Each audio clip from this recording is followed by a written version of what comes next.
price caps on shocks and whatnot each corner of the car. Rolstad will go 7th quick, 20.096. Grant Brown, the next driver to qualify, the Minnesota driver. Grant Brown had a good year up at Elko this year. Was in contention for that championship until mechanical issues took him out of it late. Otherwise, he might have been the one to dethrone Jacob Gady. Yeah, we are, if you're not familiar with your Wisconsin geography, we're just outside, just east of La Crosse, Wisconsin, 10, 15 miles or so from the Mississippi River. The other side of that Mississippi is, of course, Minnesota. So here at Oktoberfest race weekend, we get a lot of Minnesotans coming on over. And Canadians. We got a Canuck in here, We too. do. Yeah. Yes, in the super late models. You bet. Grant for Brown. Grant Brown, 4th quick, 19.893 second, 4th quick. Brent Kirchner, still the fastest. And we're getting closer to that first bump. We got 13 cars timed in so far. Yeah, what are we going to take, 16? 16 from qualifying. 16 from qualifying. Big field of cars, so a lot of pressure here in qualifying. Ridge Oyen in the number 7 machine. Next up on track.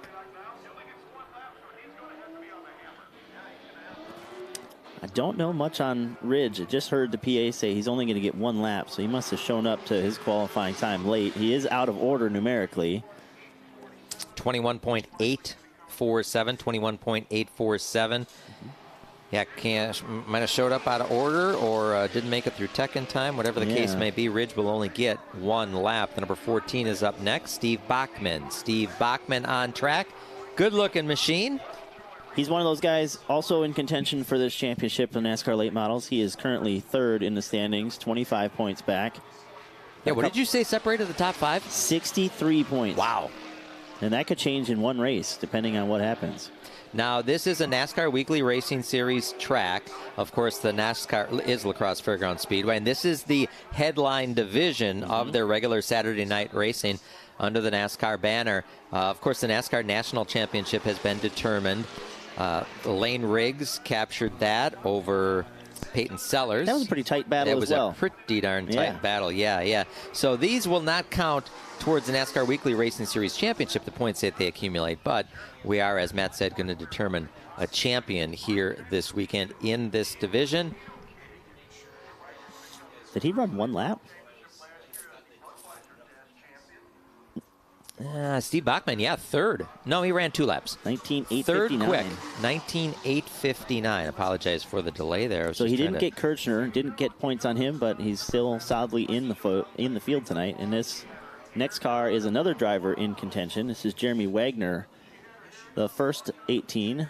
He had a good first lap. 20.178. It's going to slot him in 11th after lap number 1. Oh, wow. Lap number 2 goes 2nd quick. 19.733, 19.733. That's a big pickup. That is a huge pickup. He will be 2nd quick, but really narrowed the gap there that Kirchner has over the rest of the field. Next up, the number 19 machine, it's Michael Hager. Michael Hager. And they just keep rolling out, Dean. He's 4th in the points here, 47 back. So we've seen 4 of our 5 championship contenders so far. Michael Hager, a Minnesota guy. Minnesota. Yeah. We can make fun of them because they can't get to us. Until the campfires later on. Yeah, until they kick us out of the Flamingo party later. Again, this is qualifying for the NASCAR late models. The NASCAR late models, the headline division here at the Lacrosse Fairgrounds Speedway on their weekly division, their weekly racing. And let's see there, the 19 machine. Went 8th quick there. He did, 8th quick. 19.918. And that puts us over the bump. We've got 17 that have qualified now. Ridge Oyen on the bubble. He's 16th. We have 40 of these NASCAR late models that we're going to qualify in tonight. That is a great field indeed. And this car did not register on our scoring there when it went across the start-finish line. Yeah, he must not have his transponder on. They're going to radio to him. He didn't even hit the line that time, so officials will get him cycle back through and see if we can get this car back out here to qualify. If you happen to notice there on that last camera shot that we had, the cars assembling down on the quarter mile. Now, that's the quarter mile track where the cars are assembling. It's going to be serving as a pit road. And those are the super late models. Super late models are going to be qualifying next for the Futures division, for the Knights division. So the super late models are assembling on the quarter mile here. We're going to see action on the quarter mile here tonight. And then the rest of the weekend, it's going to serve as a staging area. And come Sunday, it's going to serve as a pit lane. Yeah, and that's going to be key on Sunday where you get pitted, because if you're up on that quarter mile, it kind of makes things a little difficult for your crew to be able to watch. Traditionally, you've been allowed to stand on that back wall, and in recent years, they do a pretty good job of policing that and keeping people from up there.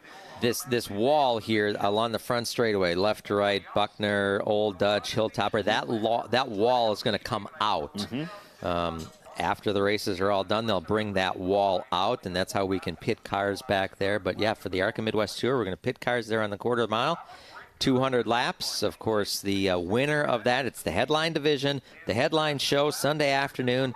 We bring down the curtain on Oktoberfest race weekend with the Oktoberfest 200.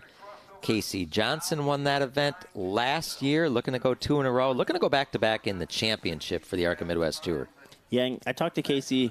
A lot of guys were expecting him to run all 4 days this weekend. He said, I just want to focus on Sunday. I want to get that championship. Oktoberfest is a big deal. We want to focus on getting down to the All-American 400 at the end of this month. So a lot of things going behind the scenes for the Johnson Group. And for the race fans at home, you're not going to see him in the Big 8 late models or the NASCAR late models this weekend. He has focused his energy on that 200-lapper at the end of the weekend. And that does not bode well for the rest of the competition. If Casey Johnson, who has been dominant all season long, has 3 wins, I think his worst finish is 6. He's been on the podium the last 5 races. He's been just unbelievable. He's just been on an absolute tear. And if Casey Johnson is getting serious here at Oktoberfest and focusing his attention on that super late model, yeesh. Yeah, and that car's been really good. Again, we're going to see that. They'll qualify. The ARCA Midwest Tour will qualify on Saturday. We get a look there at Dan Fredrickson. There's a guy who's not concerned. He's taking a nap. Danny's taking a nap. We had him, Tim Trado and I had him on our Midwest Tour talk show. Came out, I think, on Monday. 4 times Fredrickson has won the 200-lapper, the big race on Sunday. 4 times he's won the Trickle 99. He even came here on a weekly program this year and went to Victory Lane with a NASCAR late model. He loves this racetrack, and it was good to see Dan just kind of relaxing. He's really uptight. Anytime Dan is smiling, it's usually there's good things going on. He's a happy guy. I love spending time with Dan Fredrickson, getting a chance to talk to him. We did get a chance to talk to him a little bit yesterday. And like we said, his NASCAR late model, he feels really good about that car. He set a track record with it earlier this year and won. He feels really good about that super late model, too. He's got a good chance to go 6 or 5 super late models this year, trying to get all 99. Devin Schmidt in the number 20 machine is 11th quick, 11th for Devin. Next up on track, the number 21 machine. Keep tabs on him. He set a track record before in April this year, breaking the old mark that Ty Majeski had. And this is going to be... Yeah, and again, he didn't register on our scoring. This is Adam Benzik from Prior Lake, Minnesota. Ah, there we go. That time we got Adam. And 12th quick. 20.026. 20.026. So he's in on lap 1. Brian Hesselberg right now, the bump car. Yeah, Benzik will be 12th quick, as you said, Matt, on lap number 1, lap 2. He'll go to the top of the board. Look at that pickup. Another solid pickup on lap 2. Wagner did the same thing. Adam Benzik, 19.649. 19.649. Knocks Brent Kirchner off of the top of the scoring pylon. And it knocks Steven Scheel out of the show on time. Brian Hesselberg will be on the bubble. On track right now in the number 25, Adam Oxborough. Adam Oxborough in the 25. Oxborough spent some time here this year on Saturday nights, regular over at Elko. 20.505, 25.05, 18th quick. Not good enough to qualify his way into the show. This is lap number 2. Again, the fastest of the 2 laps, and that one is going to be fast enough. 12th quick for Adam. 12th quick, 19.993 seconds. That 19-second barrier, you're going to have to turn a 19, I think. You're going to make this show here tonight. Right now we have 12 of them, Matt, in the 19-second bracket. And we welcome onto the track now Kenneth Donais. Ken Dene. Yeah. Dene. He's a former truck racer, been spending his weekly Saturdays up here. He's got a team car here as well, which you'll see coming out momentarily. First lap for Ken, 19th quick, 21.648. So he's got some work to do to pick it up here on lap number 2. Now he's got to get down to a 20.244 if he's going to get himself into the show. There are some big bullets yet to go in this NASCAR late model qualifying with only 18 cars yet to take time. And Ken will not crack the top 16. He'll be 19th quick. He'll have to come in through the semi-feature. Another 25 machine on track right now. This is that team car to that Dene that was just out there. Bob Brown.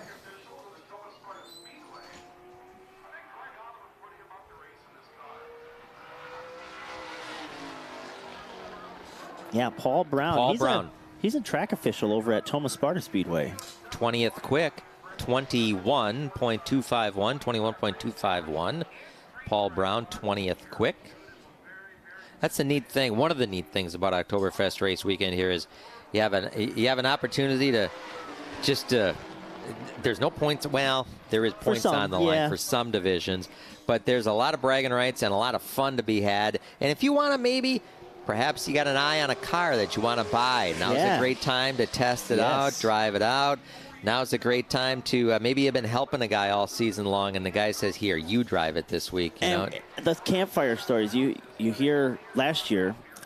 Stephen Scheel and John Baumeister Jr. were hanging out at the campfire, and they were joking about, "Hey, why don't I drive your car on Saturday?" And it ended up that they ended up making a deal where Baumeister got behind the wheel, and you kind of hear those stories all over the place. One of them is here this weekend.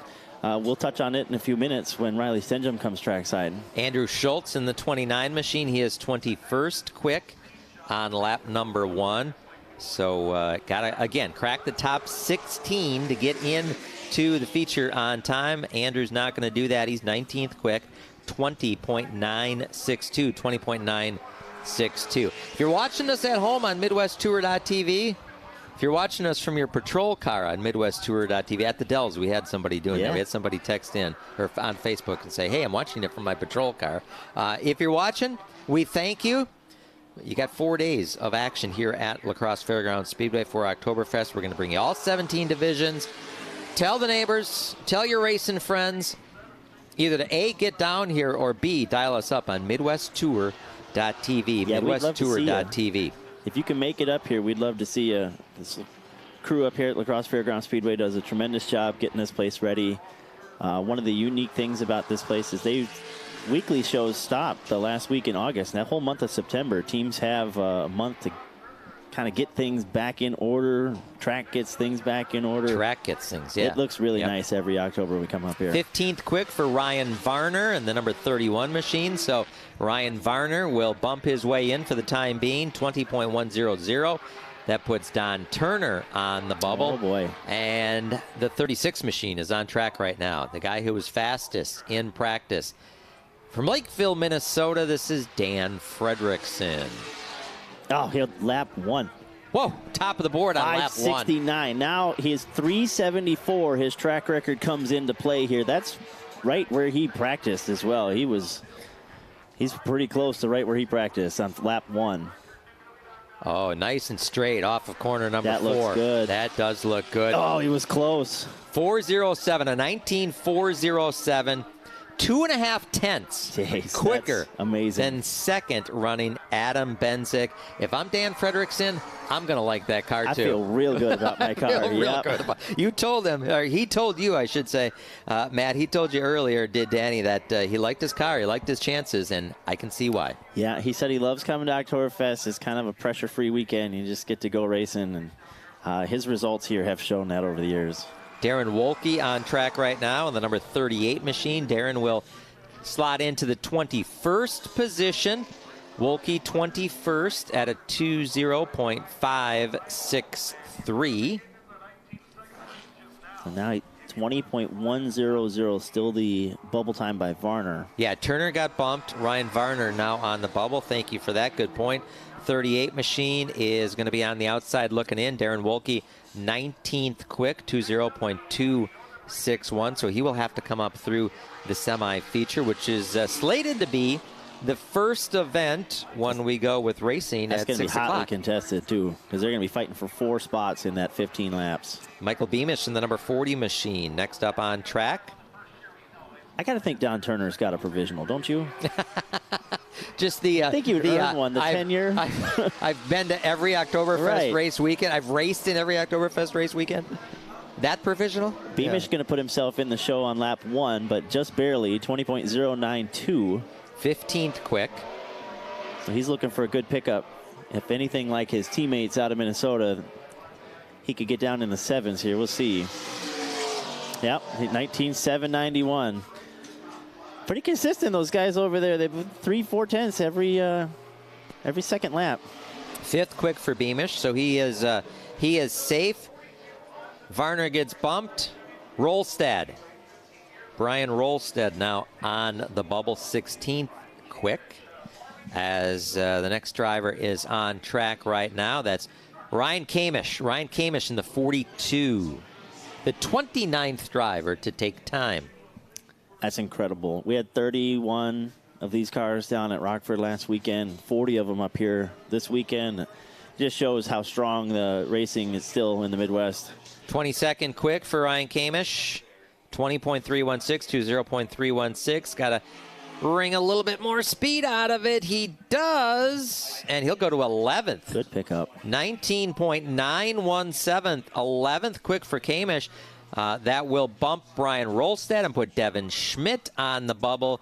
And you're spot on, because Devin Schmidt, 16th quick on the bubble, is the only car that's not in the 19-second bracket. Outside the 19-second bracket. 20.014 now, the bubble time.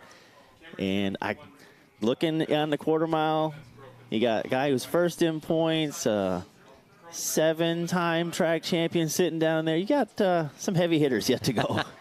The 47 machine on track right now. That is Pete Carlson, 26th quick. Pete Carlson, 26th quick on lap number 1, 21.073. And Pete Carlson will improve up to 24th fastest, 20.607. So Pete Carlson not going to make it in on time. Here comes the championship point leader, Mike Carlson. Mike Carlson, and he told me over the years, I like to just come to the races and have fun. I don't like to think about points, but he can't escape it. He's been sitting at home now for 4 weeks. When you're the point leader, you can't escape it. Yep. Good first lap, 19.925.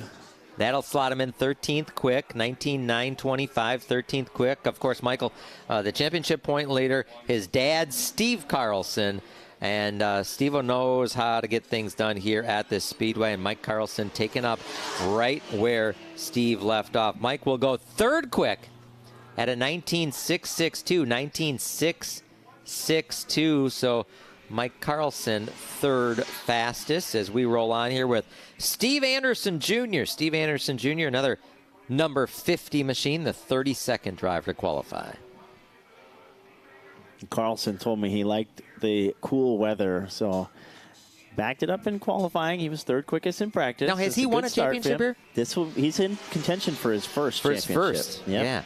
He finished 2nd last year, and he didn't even know he was 2nd points until they got to Oktoberfest. Until somebody told him, you could have won that thing. Anderson with his first lap. 23rd quick. So Matt, needs a little bit of a 23rd quick. pickup. He does 20.261. And he picks it up, but not quite enough. 18th quick, 20.077, 20.077. Adam Oxborough in the 16th position and on the bubble as the number 51 rolls Trekside. This is one of those stories where Tuesday, Riley Stengham was out practicing his car at Jefferson, trying to get things ready to go to come up here, and it blew up. Oh. And he's in that quickie development program. He's had a lot of rainouts this year. He's got to get some races under his belt. Called up Toby Noodleman. Toby Noodleman said, yeah, call Tom Carlson. So he got himself a pretty good ride here this weekend. Tom Carlson, a former track champion, two-time Oktoberfest winner. Stengham going to go 22nd on lap 1 with a 21.62. So he's got to pick it up a little bit here. 19.993 is the mark. Riley will pick it up, but not enough. Yeah, 18th quick, 20.046, 20.046. So 18th quick for Riley Stengham. As you said, though, that's a good piece that he has underneath him. It's always tough when you hop into a car that you're not completely familiar 100%. with. And he talked about that in practice a little bit, just trying to get up to speed with it. So they were really good in practice. He ended up there in the top 10. So I would expect him to be near the front in that last chance race. Joseph Scholes, 30th quick in the number 58 machine at a 21.119. Scholes in his rookie year up here at Lacrosse, having a pretty decent year. Came down to Madison, starting to stretch his legs, do a little bit of traveling with the Big 8.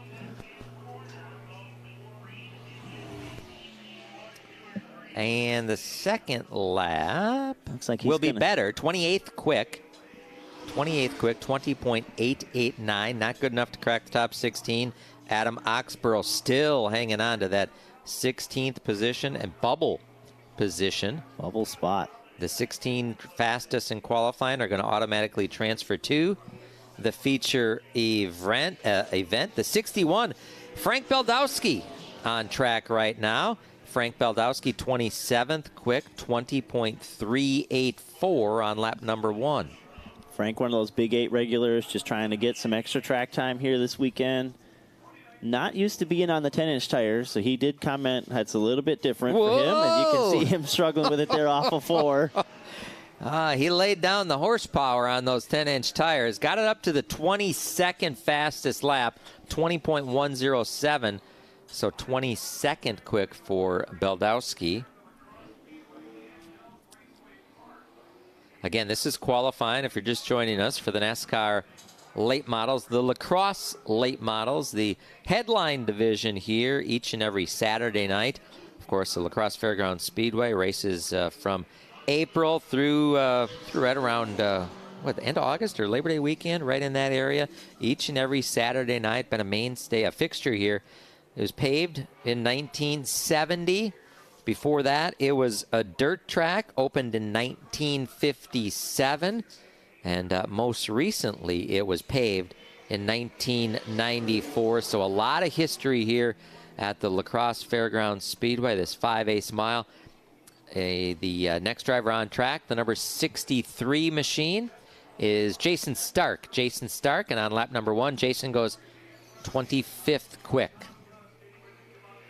Jason, a driver that runs a lot of different cars.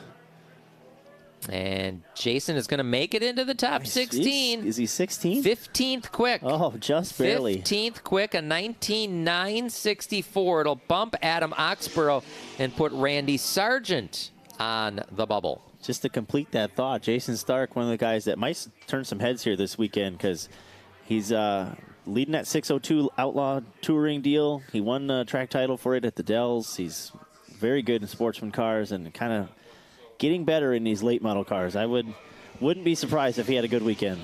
Rob Christian in the number 64 machine is 34th quick. 37 drivers have qualified. How many say we have? We had 40 that practice. It looks like we're going to have 39 qualified. We might have lost a couple there in practice. Well, you couldn't anchor this qualifying with two bigger dogs, could you? Rob Christian will complete his qualifying effort He'll move up into the 33rd position. He'll have to come in through the semi-feature, 21.129. Dan Fredrickson is not safe yet. No, he's not. On track now.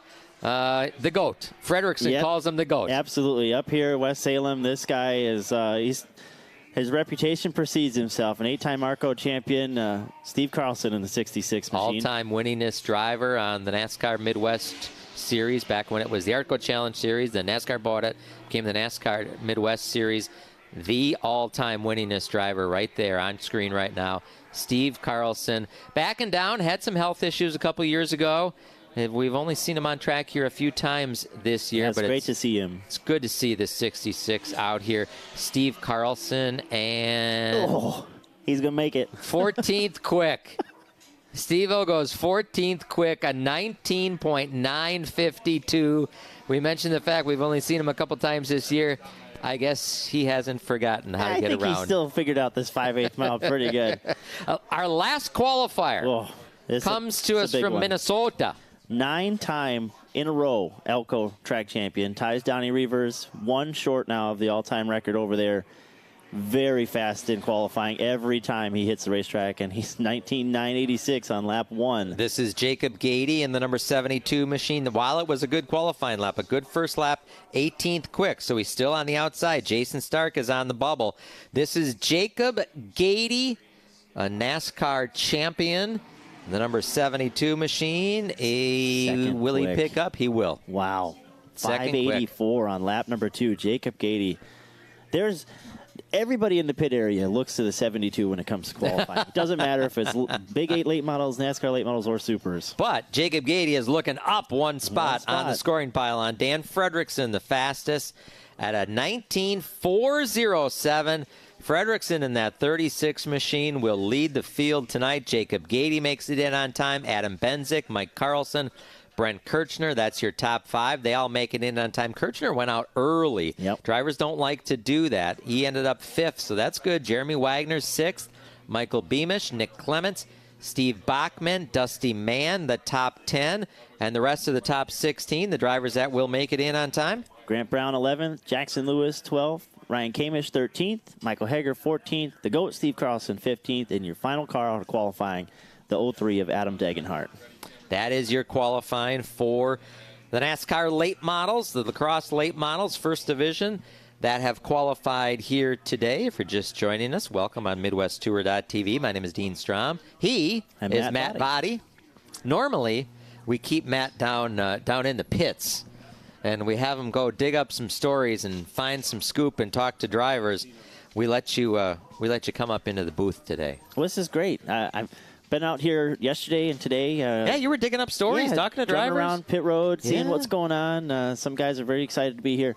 One event that I'm really amped up for, and I'm actually glad to be able to cover it tomorrow night, is that Sportsman Race. We're going to see some of those guys in action tonight. A lot of the area sportsmen are loaded up, ready to watch tonight's action, see how things play out, and go tomorrow night at the traditional Friday night fights, as the sportsman guys would call it. And this year for sure, it's going to be a Friday night fight. It's and that brings up a good point. It kind of dovetails into something that we needed to remind the fans that are watching on MidwestTour.tv. There are 17 divisions here at Oktoberfest. We're going to cover them all for you. Whole weekend. We're here all 4 days.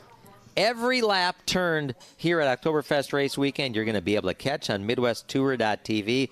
So, again, if you've got some friends who are race fans, invite them over. Get on down to the Lacrosse Fairgrounds Speedway, even if you can only come on Championship Sunday, or have them order up MidwestTour.tv. Yeah, make it a party. Get together. Before I started this, I wasn't familiar with the .tv. Obviously, I'm familiar with the .com, and I'm familiar with the .org. And the .net. And the .net. Yep. I'm familiar with that. I wasn't familiar with the .tv, and I said, are you sure that's the right? Are you sure that's It is. Trust me, it is. It's Midwest Tour, all one word, MidwestTour.tv. If you type that into your search bar, it's going to take you to our site, and you're going to be able to catch all 4 days of action here at Oktoberfest. And we have got every race that we've covered all season long is libraried. It's archived in there. We've even got races from 2021 when we started doing this. That's all archived there. You're going to have access to that. You want to get through the winter months? We got you covered. We got ARCA Midwest Tour races, Big 8 late model races, headline for all the extensive coverage on MidwestTour.tv. And you get to see some of these divisions that you'll see here sprinkled in there. Sometimes the 602 late models are with us. Sometimes the Mid-American cars are with us. Midwest trucks. Sometimes the trucks. They're going to be in action on Sunday or Saturday here with us. So we even covered, it wasn't a tour event. It wasn't a Big 8 event. It was a standalone event, an independent event, the Bettenhausen 100. Yes. Down at Grundy County Speedway. Ricky Baker won that. We had that right here on MidwestTour.tv. So again, tell your friends that are race fans they need to dial us up here on MidwestTour.tv. Now, Matt, we turn our attention to the super late models. The super late models. This is qualifying for tonight's super late model events. We're going to have two of them. We're going to have the Futures race for the younger guys. Yep. And we're going to have the Knights race for the more veteran guys. Explain that a little bit. The Knights and the Futures. The Knights are 30-plus-year-old drivers who have been a part of the Sunday championship show, whether it be super late models or whatever. They got to be a part of the Sunday big show. But now, anybody that's 30 under would be... Even though he's 30 and under, now Ty Majeski isn't eligible for... He's not a future because he's been in that 200-lapper. So if you've been a part of that showcase event, you're a Knight tonight. Okay. If you haven't made it to the big show yet, you get a chance to kind of showcase who you are and establish a little bit here in the early part of the weekend in that Futures race. So Carter Christensen, I should say, in the 0-2, lays down a 19.139 from Prior Lake, Minnesota. The next driver to qualify is Gregory Borchardt. Gregory Borchardt in the number 2 machine. I have a little cheat sheet here, trying to zoom in on it for myself as to who all these guys are. Yeah, multiple numbers in this one. Again, there's 3 number 2s here this weekend. 2 of them racing tonight. The 2-car of Jordan Thiel out of Appleton, Wisconsin. I got Darren Jackson. Darren Jackson. Yeah, and these 2 cars look alike too. So this is Darren Jackson, regular on the Tundra Super Late Model Series and at Marshfield. First lap for Darren will be a 19.526, 19.526. Did I give you Borchardt's official lap? It was second quick, a 19.353. If you're wondering, if you're tuning in here on MidwestTour.tv and you're not from the Midwest, we do some things a little different. We do an invert. We'll tell you about that later on. But we also qualify. We draw a number. And whatever that number is, that's the first car out to qualify. And then everybody just cycles through in their car number in order. So we drew a 2, so that's what we're starting with. We're starting with the 2s. Here's another one of those number 2. Yeah, we have a bunch of them here. I got 4 on my sheet total. Jared DeBoer, this number 2. I'm pretty sure I got that one right, too. He's out of that's what scoring says. Sherry, Wisconsin. He's a regular over there at Plover and at Marshfield. 19.796 on his first lap. For the folks in the grandstand, that's got to be very confusing to look at the board and just see 2 up there. I got a monitor in front of me, and I'm confused sometimes. This is a good-looking car. This is one of those new bodies, those new 5-star bodies. Good. I like those. Those are good-looking machines. You know, I was kind of up in the air on those at first because I was big on the ABC bodies, but they've grown on me. They're growing on you? Yeah, the way some of the guys make their wraps look, and they look pretty sharp. From Swamico, Wisconsin, the number 8 machine of Chad Butts on track right now. The Holtger brothers, Dental Health number 8, Chad Butts on track right now. Chad Butts sponsored by 141 Speedway, but he's a regular over at WIR Kaukauna. He was second this year in standings over there. And he won the white race. He red, white, and blue state championships. They have a red race in June, a white race in July, and the blue race in August. He won the white race. So Chad Butts, good year. Let's see what he can do here. He goes to the top of the board on lap number 1. He improves on lap number 2, 18.715, 18.715 for Butts. That's a good lap. That's faster than Zoltan Zier practice. You thought earlier. we had a lot of 2s? Yeah, we have 8s. We got 8s. We do. We're going to call this one the Pink 8. This is Sean Scheel. Sean, regular in the NASCAR late models at Madison International Speedway and the Big 8 style late models at Jefferson Speedway. He's a 2-time track champion at Jefferson. He's a former Slinger late model track champion as well. A good first lap for him. 5.95 on lap number 1. 19.595. Yeah, the Lake Mills, Wisconsin driver. Has been doing a little bit of super late model racing here in 2022. The late models are the headline division at Jefferson Speedway, yep. And he's been stepping out, doing some late model racing. Sean Scheel will go second quick at a 19.037. Hey, here's a guy who's pulling double duty this weekend, racing and crew guy. I normally interview this guy when he's kind of leaning on a stack of tires, but he's a pretty good guy behind the wheel of his own right. This is Andy Monday.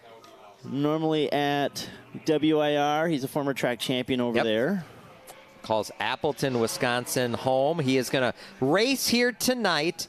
And then he's going to tuck the car in the big white box, and he's going to go be a crew guy the rest of the weekend for Casey Johnson and try and help Casey secure another Midwest Tour championship. Yeah, and I wouldn't be surprised if he's on that Barrett Hummelman 79 machine tomorrow as well.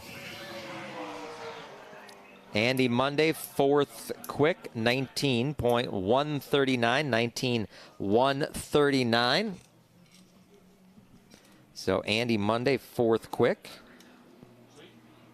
So we got a couple of 17s as well. Max Kaler doesn't look like he is participating tonight, but this is a young man. It's hard to call him young. He's been racing super late models now for what seems like a half a dozen years. This is Grant Griesbach. A regular at Slinger, regular at Kaukauna. He's just 21 years of age. He is just 21, but he's been in the super lates now for a while, and he's been very competitive. Got a feature win under his belt this year. See if Grant can get himself into the show here. Finished second in the championship points up at Wisconsin International Raceway up in Kaukauna. Grant Griesbach will slot in sixth quick. 19.234, 19.234, sixth quick of the 8 cars that have gone out. That, of course, was lap 1 for Griesbach. Second quick, lap number 2. 18.905, good pickup for Griesbach. Fredrickson and Dalton Zier paced the way in practice with 18.8s, 18.9s, so we're seeing that getting back up here in qualifying. And if it's anything like we saw in the NASCAR late models, they might go a little bit quicker. This is Michael Osdijk in the number 18 machine. Another one of those Minnesota guys. Lakeville, Minnesota, the Twin Cities Cannabis. Weichert Realtors Toyota has a Big 8 win to his credit. Stepping out and doing a little super late model racing. Yeah, Osdijk, a regular up there at Elko. Has been on the Tundra super late model series a little bit this year. He loves coming over here to Lacrosse. He said it reminds him a lot of his home track, just a little bit bigger. And Michael will go fourth quick, 19.117, 19.117. Chad Butts still atop the leaderboard in 18.715. And when this car went by, I said, yeah, it's in jeopardy. You know how one of those things just don't look like the other? Yep. Yeah. One of those things just don't sound like the other. And this one is a stout machine, and I expect to see this driver up front all weekend long. This is William Sawalich. Midwest fans got a chance to see William last year in the Big 8 race up here at Oktoberfest, and we saw him at Milwaukee earlier this year. Ran second at Milwaukee. Second, almost won that thing. He was so close. The Donnie Wilson group has some tremendous pieces, and Williams pretty good behind the wheel. Second quick. Wow, the 15-year-old, second quick. He's got a ton of pro late model wins this year. 18.838, as you mentioned, Matt, making his first appearance here at Lacrosse Fairgrounds Speedway in a super late model. Yep. So William Sawalich, he's been winning races pretty much all around the country. It seems like every time I turn on one of those CRA races, he's out front. This is Tim Springstroh. Springstro in the number 36 machine. I got a text message from a friend who's working really hard, talking about those 5-star bodies. Brian Hoppy just texted me. Yeah. He's he watching might know us. a thing or two about 5-star bodies. He's watching us. He's clearly working hard. Hoppy, a former winner up here as well. Absolutely. Springstro will go 9th quick, 19.258, 19.258. Did I say 5th quick? 9th quick. Ninth quick on the 30. Oh, hang on, Levon. Oh, no. That's going to be, for the Vandergeist group, they have 3 cars here. Yes. So the weekend is not done for Levon. They were planning to run this car the entire weekend. This is Levon Vandergeist in his 2nd year of super late model, or I should say of Midwest Tour competition. Levon Vandergeist, 18-year-old student at the University of Wisconsin-Milwaukee. I talked to him about a week ago, and he said he was planning on running this car the entire weekend. That plan is gone. Yeah, they're going to have to change that. That rear end is pretty beat up. He was 9th quickest in practice, too, so that's a tough break for the Vandergeist group. Like I said, they do have 3 cars here. Chris and Jason are set to go qualifying here a little bit later on. Yeah, Jason Weinkoff and Chris Weinkoff, the Weinkoff brothers, are going to be competing in the Knights race here tonight. But they form a large portion of the crew for that number 23 machine. Good to see Levon get out of that car. He appears to be A-OK. But, man, oh, man, that was a hard hit up in turn number 1 after taking the green flag here in his qualifying effort. He's done a great job here in the ARCA Midwest Tour. His 2nd season on the ARCA Midwest Tour. Had a 5th place finish up at the Dixieland 250 up at Wisconsin International Raceway. Scored his first fast qualifying effort in ARCA Midwest Tour competition at Grundy County Speedway. Comes in the top 5 of the championship point standings. But, yeah, his weekend here just took a left turn. My, oh, my. They're based out of Merrill, Wisconsin. It's about an hour or so away from here, not too far. I didn't see that they had Jay's car in the trailer. His dad, Jay, right there, yeah. The black sweatshirt. Austin Nason in the driver's suit is talking to him. Yeah, they see something maybe on the racetrack. I wonder if something broke on that 23 car. Sometimes what happens, you come out on these 4 fresh tires. If you don't have them scuffed in or you don't get them hot enough, when you come down into that first turn full steam, it just goes around. But this looked like it happened earlier than that. Yeah, if we can look, the skid marks start way back there. I mean, he really, when he got on the binders, it just immediately spun around and just took off. It makes you think something in the rear end locked up on him, and then when that thing went to go free turning into one, it just sent him around. He did everything he could to keep it off the walls. You can see the black marks are pretty thick up there. He was hard on the binders, but when you're carrying that much speed, you see the mile per hour chart going into one here, 120 miles an hour for these super lates. Was that what it was? Oof. It's pretty tough to slow them down when they start losing control here. It is indeed. So we are under caution here. We have Levon was the 12th driver to go out and attempt a qualifying effort. This is qualifying for the super late models. Again, the super late models will be in action tonight here at Oktoberfest. 2 different races. The Futures race, which Levon was going to be a part of, or going to try to be a part of. Yeah. And then the Knights race. The Knights race is, it was supposed to debut last year here at Oktoberfest. It got rained out, so it's the debut year, the debut night for the Knights race. And the trophy is going to be presented by the Blue Knight. How cool is that? That is so cool. Tom Refner's here. His last car that he ran as a late model is out on the grounds.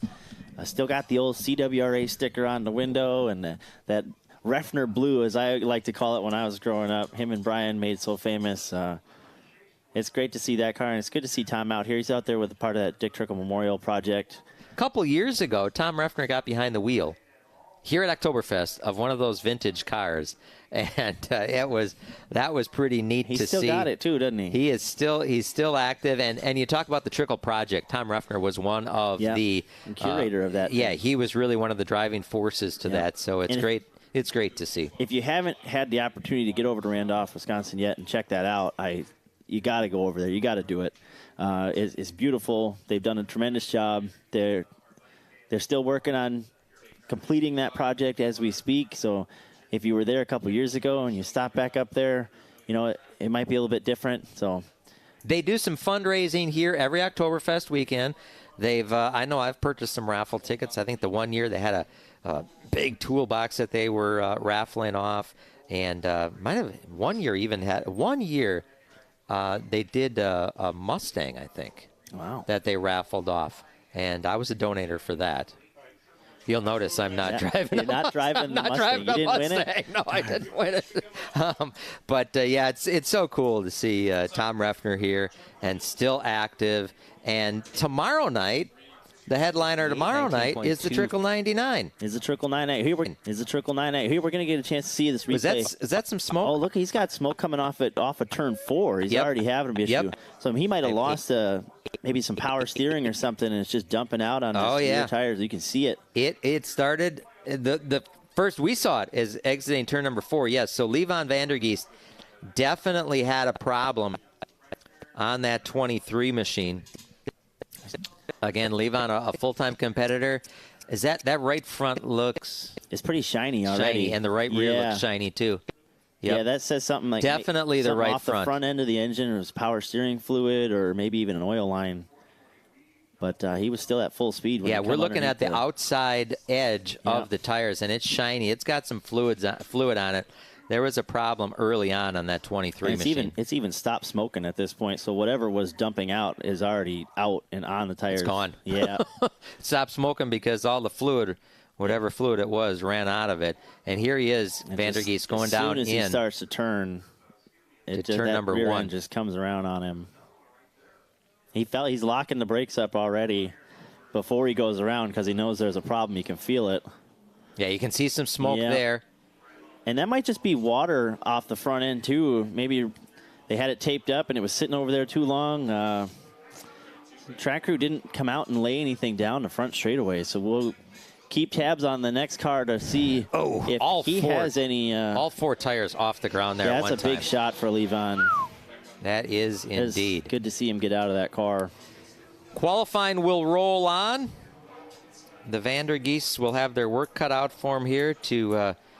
pull out the backup car and get ready for more action. Again, ARCA Midwest Tour, we qualify on Saturday afternoon, early evening, so they've got some time. On track right now, the 44 machine. This is Justin Mondyke. He's had a pretty good couple of years, hasn't he? He's had a really good couple of years. He's another couple of track championships under his belt this year. He's the super late model champion at Wausau and the champion up there at Norway as well this year. Tundra champion as well. He kind of stole that Tundra championship, if you will. Dalton Zier and that group, they did everything they could to win that race. They won the race, but Mondyke finished second and took that championship. So Mondyke will be 5th quick here, provisionally 5th. 19.114, 19.114. Next up on track in the Chase Motorsports entry, this is Brazen Bennett. Brazen Bennett in the 47. He finished 9th in the Oktoberfest 200 last year. It was his first Oktoberfest 200. Had a great run behind the wheel of this 47 car. Yeah, it's been a lot of fun to see Brazen get better behind the wheel of a real super late. His super late experience up until this 47 car was a limited late that they strapped a 4-barrel to. So it's great to see Brazen get an opportunity like this. That Chase Motorsports group is one of the top teams over at WIR every Thursday. And he's going to put that car 4th quickest so far. Yeah, Brazen had a couple of feature wins over there on Thursday nights. Of course, Brazen is a late model champion up at Kaukauna, a 3-time late model champion. As we roll on with qualifying, this is Jerry Miller. Jerry Miller in the 49 from Richfield, Wisconsin, the All-Pro Asphalt and Paving number 49. And he's pulling double duty here this weekend. He's got his Big 8 late model here as well. He's a little bit out of reach from that championship. He needs Dale Nottestad to have some really, really bad luck if he's going to catch him. But overall, a pretty good year for Jerry Miller. Jerry Miller sees the checkered flag in that 49 machine. He'll be 12th quick. 19.270, 19.270. Next up on track, Brock Heinrich. the 52 machine, driver from the Wausau area.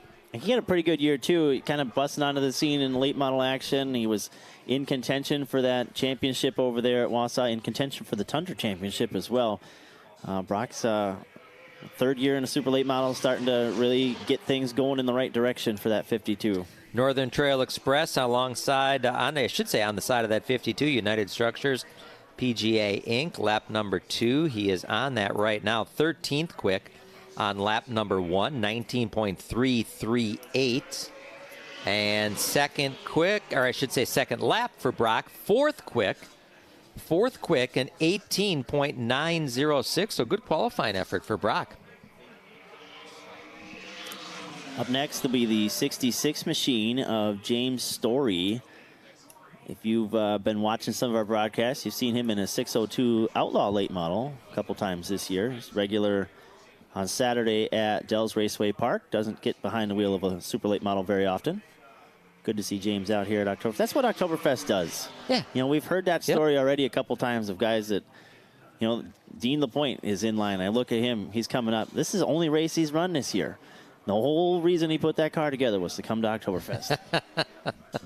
And to check off year number 31. Why right? not? Yeah. Story is going to be 16th quick, 19.480. Green flag is out now for the number 70 machine of Brady Bill. You can't miss this one. No, I like it. Good looking car. Yeah, wait till the lights Reedsburg, come out. Wisconsin. H&H Pool and Spas, Reedsburg Auto Body, sponsoring Brady Bill. And this is still one of the oldest chassis out there in circulation. This car was built in the mid-90s. And Brady Bill and Frank Cryer and the guys do a great job of upkeeping on this machine. 14th quick on lap number 1. 19.329, 19.329 for Brady Bill. He'll have a good second lap. Nice little pickup there. 18.964 will bump Bill up to 6th quick so far. Chad Butts is still the fastest at an 18.715. So Chad Butts, one of the first drivers to go out, holding strong up on top of the leaderboard. Next driver to qualify, the number 76 machine. This is James Lynch. He's going to make his super late model debut right here today. Ran pretty good yesterday in practice. They spent 30-some laps in that opening session just trying to get him up to speed.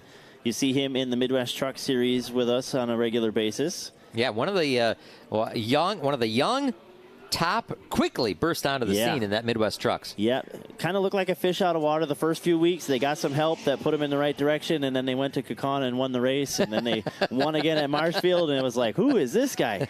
James Lynch, going to be one to watch for this weekend as well, as he will qualify his 76 with a 19.168, put him 12th quickest thus far. Next driver up, and the number 79 machine, this is Barrett Polhemus. Barrett Polhemus, the number 79, 17-year-old driver from Wimberley, Texas. Yes, a Texas youngster and comes up to Wisconsin. He spent his summer up here. Yes, running the Tundra Series. He said it was a lot of fun going to tracks I've never even seen, let alone heard of, and just getting acclimated to new tracks has been a fun challenge for Barrett this year. And Barrett's second qualifying lap. It's a good one. Third quick. 18.862. 18.862. Barrett Polhemus, third quick behind William Sawalich and Chad Butts. He's got some really smart guys working on that. He does have. What's Miller, his name? Jeremy Miller is back there. Yeah, and that guy. Casey Johnson guy, yeah. Yeah, those two together, they're some of the best minds in short track racing. Jeremy Miller. The number 81 on track right now comes to us from Lakeville, Minnesota. This is Brian Sirekeski. 15th quick. Keski at a 19.235, 19.235 on lap number 1. Great to see Brian. We get to see him here on MidwestTourer.tv a handful of times. Yeah, we've seen him a couple times this year. Saw him at Madison. Yeah, he ran top 10 there at Madison. Had a really good day going there. Didn't quite get the results he was looking for, but And he's going to be 8th quick. Yeah, that's not bad for 19.032. 19.032. Another Minnesotan from Newmarket, Minnesota, the youngster, Tristan Swanson. Tristan Swanson, a former Truck Series champion. He dominated when he was in the Trucks. He killed him in the Truck Series. He killed him in the Legends cars, too. Yeah, I was just going to say, he was a former Legend champion, too, and he made him look silly in the Legends. So I'm excited to see his development as a super late driver. It's been a little bit of a rough go. It looks like they picked up a bag or something. But it's been a little bit of a rough go here this year to get things started. He had a couple of good runs. 6th quick that for bag Tristan. helped him. Speed secret. You got to pick up a bag. You know, he works for Dan Fredrickson, and he dates Dan Fredrickson's daughter, and Dan's been kind of just behind the scenes and just kind of giving him words of wisdom. And Danny said, you know, when I was your age and when I started out on the tour, I was just happy if I didn't get lapped by Steve Carlson 2 or 3 times. Yep. So when you go from the Midwest Trucks, when you go to Legends, that's a step up to the Trucks. And then from the Trucks to the Super Lates here on the ARCA Midwest Tour is a huge step up. Well, there's levels to this. And you heard even the veterans last year, like Rich Bickle, talk about how when he was coming up through the ranks, yeah, you know about Trickle and you know about Marzofka, you know about Refner and those big name guys that would travel around. But there's 30 of those guys on any given night that you're going to have to compete with. And here at Oktoberfest, that really comes to life because you bring all the champions together. 14 different tracks around our area, all here represented this weekend. Their champions are here, and it's the best of the best. This NASCAR Late Model Show, those guys tonight, the regulars, there's about 20 of them on a weekly basis. They have 40 cars here tonight. They talked about the challenge of the Fredricksons and the Gadies and the coming in here. They're not regulars. And just how much competition level goes up with those guys in the field. And we're going to see that tonight with the Futures and the Knights. There's a lot of really talented super late model drivers in our area. And then on Sunday, that level goes up a little bit, you know. So those really, really good super late model drivers get to the ARCA Midwest Tour and they find out that there's some really good traveling super late model guys in our area. 2 of those cars on the ARCA Midwest Tour came up and came up for Oktoberfest. Donnie Wilson Motorsports brought 2 of his drivers up, William Sawalich and the 53 Cole Butcher machine. So those are that Donnie Wilson Motorsports, that's professional super late models. Yeah, they travel all over the country. They got Oxford 250 win this year. They got a bunch of pro late model wins this year. You know, and Donnie's no slouch himself. He hasn't been behind the wheel a whole lot, but he ran second at Montgomery in his one-off appearance this year. So even the boss knows how to get it done in the Donnie Wilson Motorsports group. We should probably update the folks at home. Our super late model qualifying is going to get broken up. You see a lot of those cars still kind of sitting down on the quarter mile there, staging, ready to go. The Futures portion of qualifying is complete. So Chad Butts will be your quick qualifier for the Futures super late models with an 18.715 over William Sawalich. Barrett Polhemus, Grant Griesbach, and Brock Heinrich will be your top 5. Tristan Swanson, Brazen Bennett, Brady Bill, Brian Sirekeski, and Sean Scheel, your top 10 for the Futures. Now, we still have 20 plus or so super late models kind of staged on the quarter mile yet to qualify, and those are the Knights. The Knights. Those are the guys that have made it to the Sunday Big Show. Those are the older guys. Not necessarily. There's a lot of older guys down there. Are you going to make me bring out the rule book? I don't think Ty Majeski counts as an old guy. Okay, eligibility for the Futures. Open to under the age of 30 that have never finished in the top 3 in the Midwest Tour points, or anyone over 30 that have never run in a previous Oktoberfest 200. So you're right. We can have some over 30 drivers. If they've made the big dance, it doesn't matter if they're 14, which Mark Martin did back in the day. And if you're a NASCAR Touring Series, ARCA Midwest Tour, ARTCO, NASCAR Midwest ASA, or any of NASCAR's top 3 series. So that's the Futures. We're going to turn the page over now and go to the Knights eligibility. Where did that go? Oh, the Knights. Everybody else. Everybody else. And that Knight's trophy they're going to be racing for tonight, how cool is that thing? Yeah, they get a helmet. They get an actual like a Knight's Sir helmet. Lancelot Knight helmet. Yeah. No fencing out in Camper Village tonight, though. We can't have you doing that. Yeah, you're out there. We don't want that. So this next group to hit the Speedway is the Lacrosse Sportsman. They run here on a weekly basis on Saturday nights. They are also fighting for their championship. They have 5 cars eligible for it as well. Bob Fort comes into tonight, your series point leader. He's that 97 car working down the front straightaway here. And Sam Niles, the 28 machine out in front of him, is also in this fight. He comes into this third 28 markers back.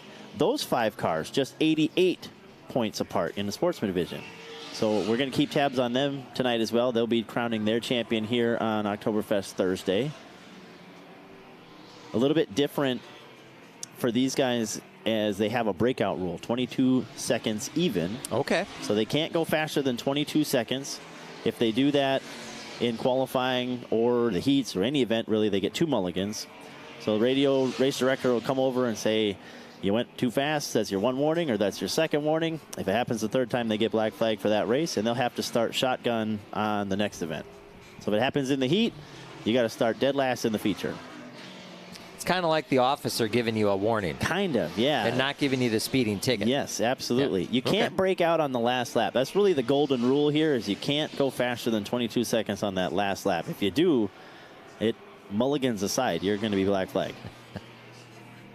So we'll keep tabs on the Lacrosse area Sportsmen and their battle up on the 5/8 mile. A little bit of group qualifying for them. They get 4 laps here.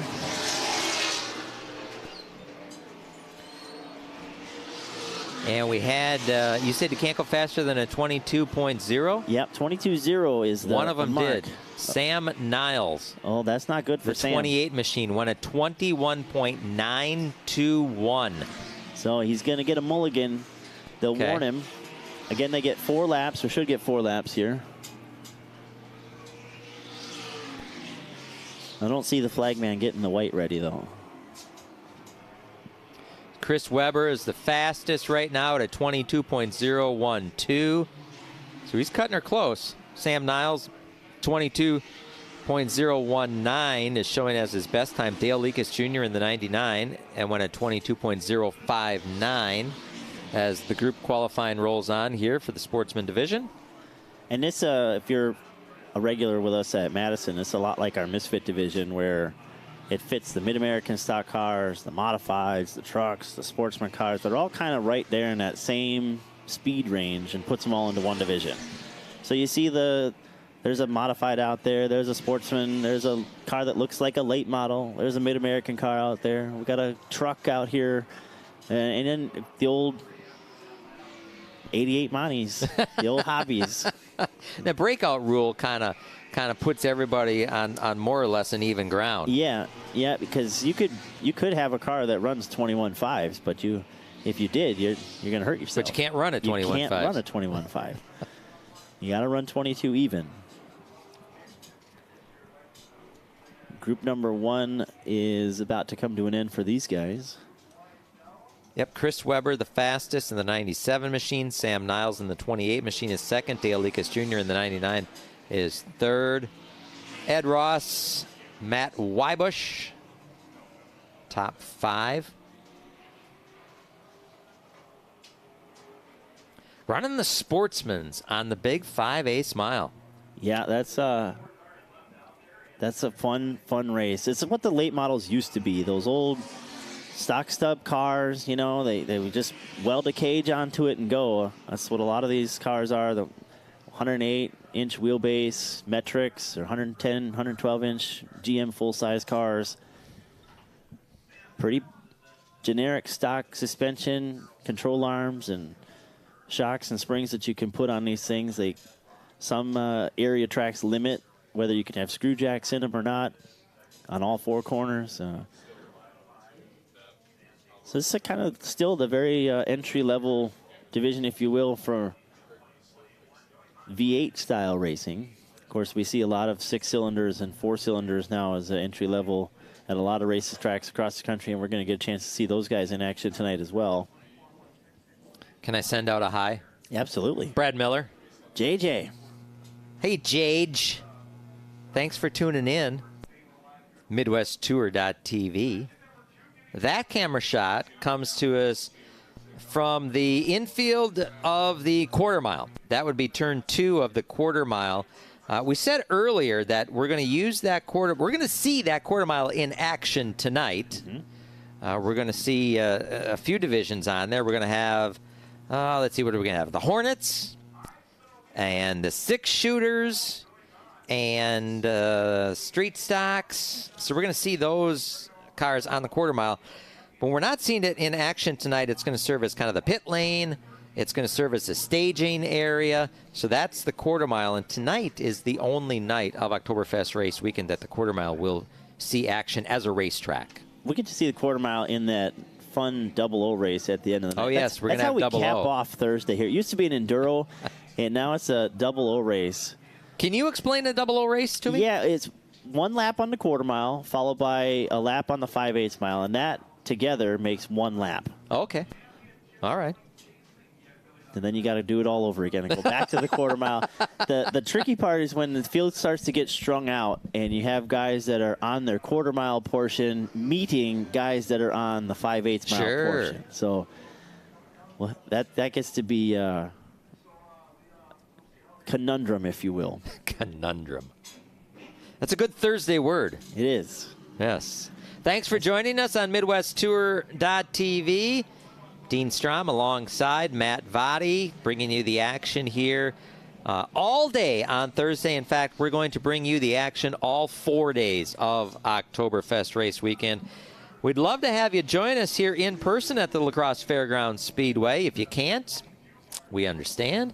Perhaps you've got some other obligations, some work obligations, some family obligations.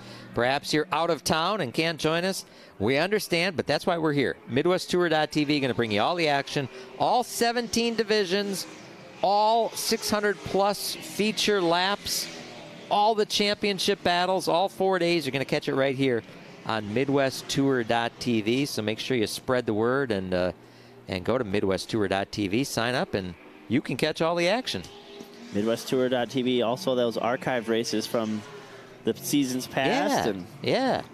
Get you all geared up for racing when we go back to it in May. You think we're squirrely now? Yeah, just wait. Just wait. Just wait. Of course, things not completely done up here in the Midwest yet. This is the big one that caps off the end of the year. Traditionally, for a lot of years, this had been the capper, and then Dells Raceway Park started the Halloween race. They did, and they've been ridiculously weather lucky, if you want to say that, the Halloween race. They've Jerry been really Aubie good. up there at the Dells Raceway Park could use some weather luck. He could. This year they had, I think, 9 rainouts at the Dells. Just brutal on Saturdays for them. So it would be a really good weekend for them if they had nice weather for that Halloween show. You saw the ARCA Midwest Tour in action at Dells Raceway Park. That was the last time that the ARCA Midwest Tour was in action. It was the Jim Sauter Classic, 200 laps. Gabe Summers busted out, got his first win of the season, and did so in just dominating fashion. It's been a long time since I watched a car at the Dells dominate that much. Yeah. I think maybe Scott Wimmer days when they get that black McDonald's 25 machine wound up.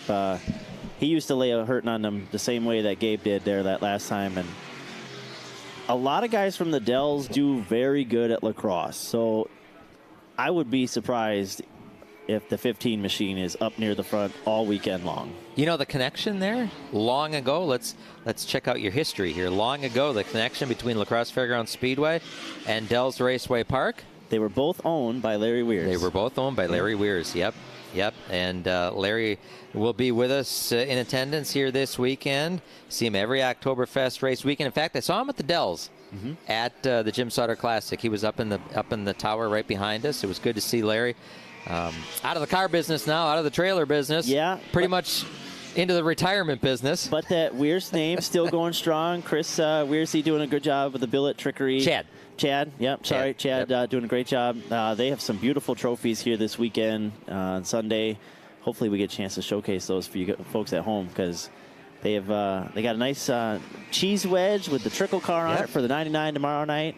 Very special 7 for the area sportsmen in that Rick Schermerhorn Memorial Race tomorrow night, and that leaf, that Oktoberfest leaf on Sunday.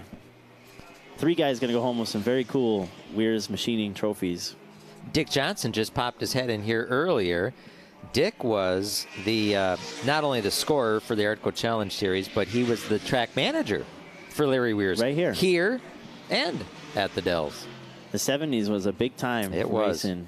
Larry Weir's was a big part of that. Also at Golden Sands, he had his hands in there. Had his hands at the Marshfield Speedway as well. So the central part of the state owes a lot to Larry Weir's and his contributions over the years. Checkered flag is out for this group. We have not had any changes in the top 3. You see the ticker rolling across the top of your screen. Well, actually, just at the very end, we had a change. I take that back. Chris Webber, Sam Niles, Dale Lekas Jr., the top 3. Tony Holm, who showed up at the top of the screen for just a second, is actually in the 13th position. So it looks like 20 sportsmens have taken a lap in one more group. Yep. Yeah. Ooh. Ooh. And we're getting, And wait till this 24 car comes by. Yeah, there's a couple different cars in this one here. A 602 Outlaw car in this one as well, who normally runs as a misfit with us at Madison. So that makes 5 different divisions represented in this group here tonight. That's fun. I like that misfits class at Madison. And up here, they get a chance to get these different cars out here that, if they ran perhaps in their they own were sitting division, in a garage somewhere. Yeah, if they ran in their own division, they probably only have 4 or 5 cars in it, But when they get a chance to get out there with cars about the same speed, like here tonight, we're going to have another 26, 27 of these cars. So Jamie Dummer in that red and white number 24 machine. That is a cool, cool machine.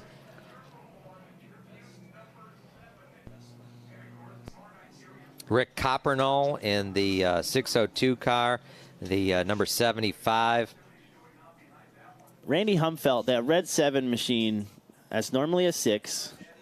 He's got the 7 of Horn on the side of it for their fallen friend, Rick Schermerhorn, who tragically passed away this last year. And this weekend has turned into a big weekend for those area sportsmen guys. They've raised a bunch of money for that race tomorrow night.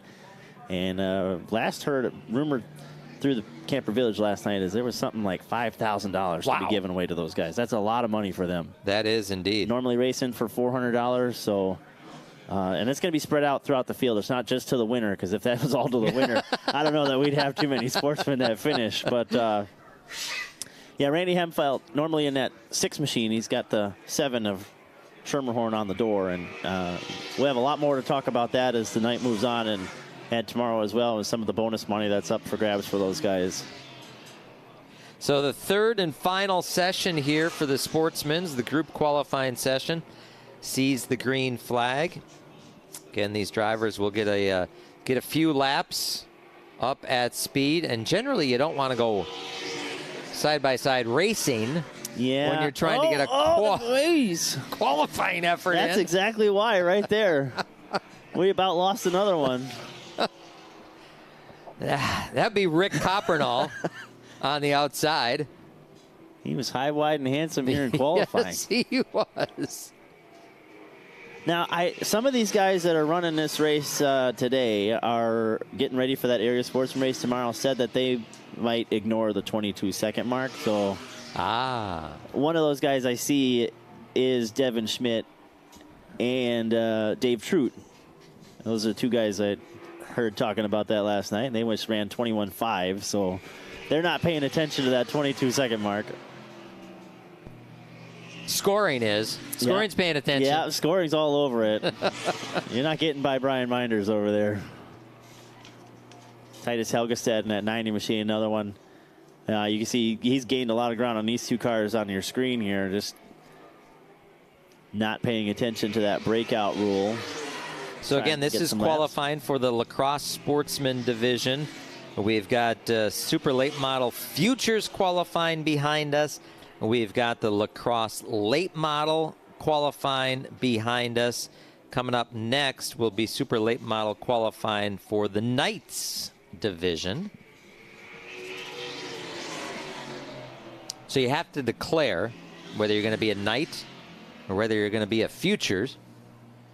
So that Futures qualifying behind us, and Chad Butts set fast time with that. The Knights qualifying comes your way next, just as soon as we throw the checkered flag on this session, this group session, third and final group session for the Sportsmen.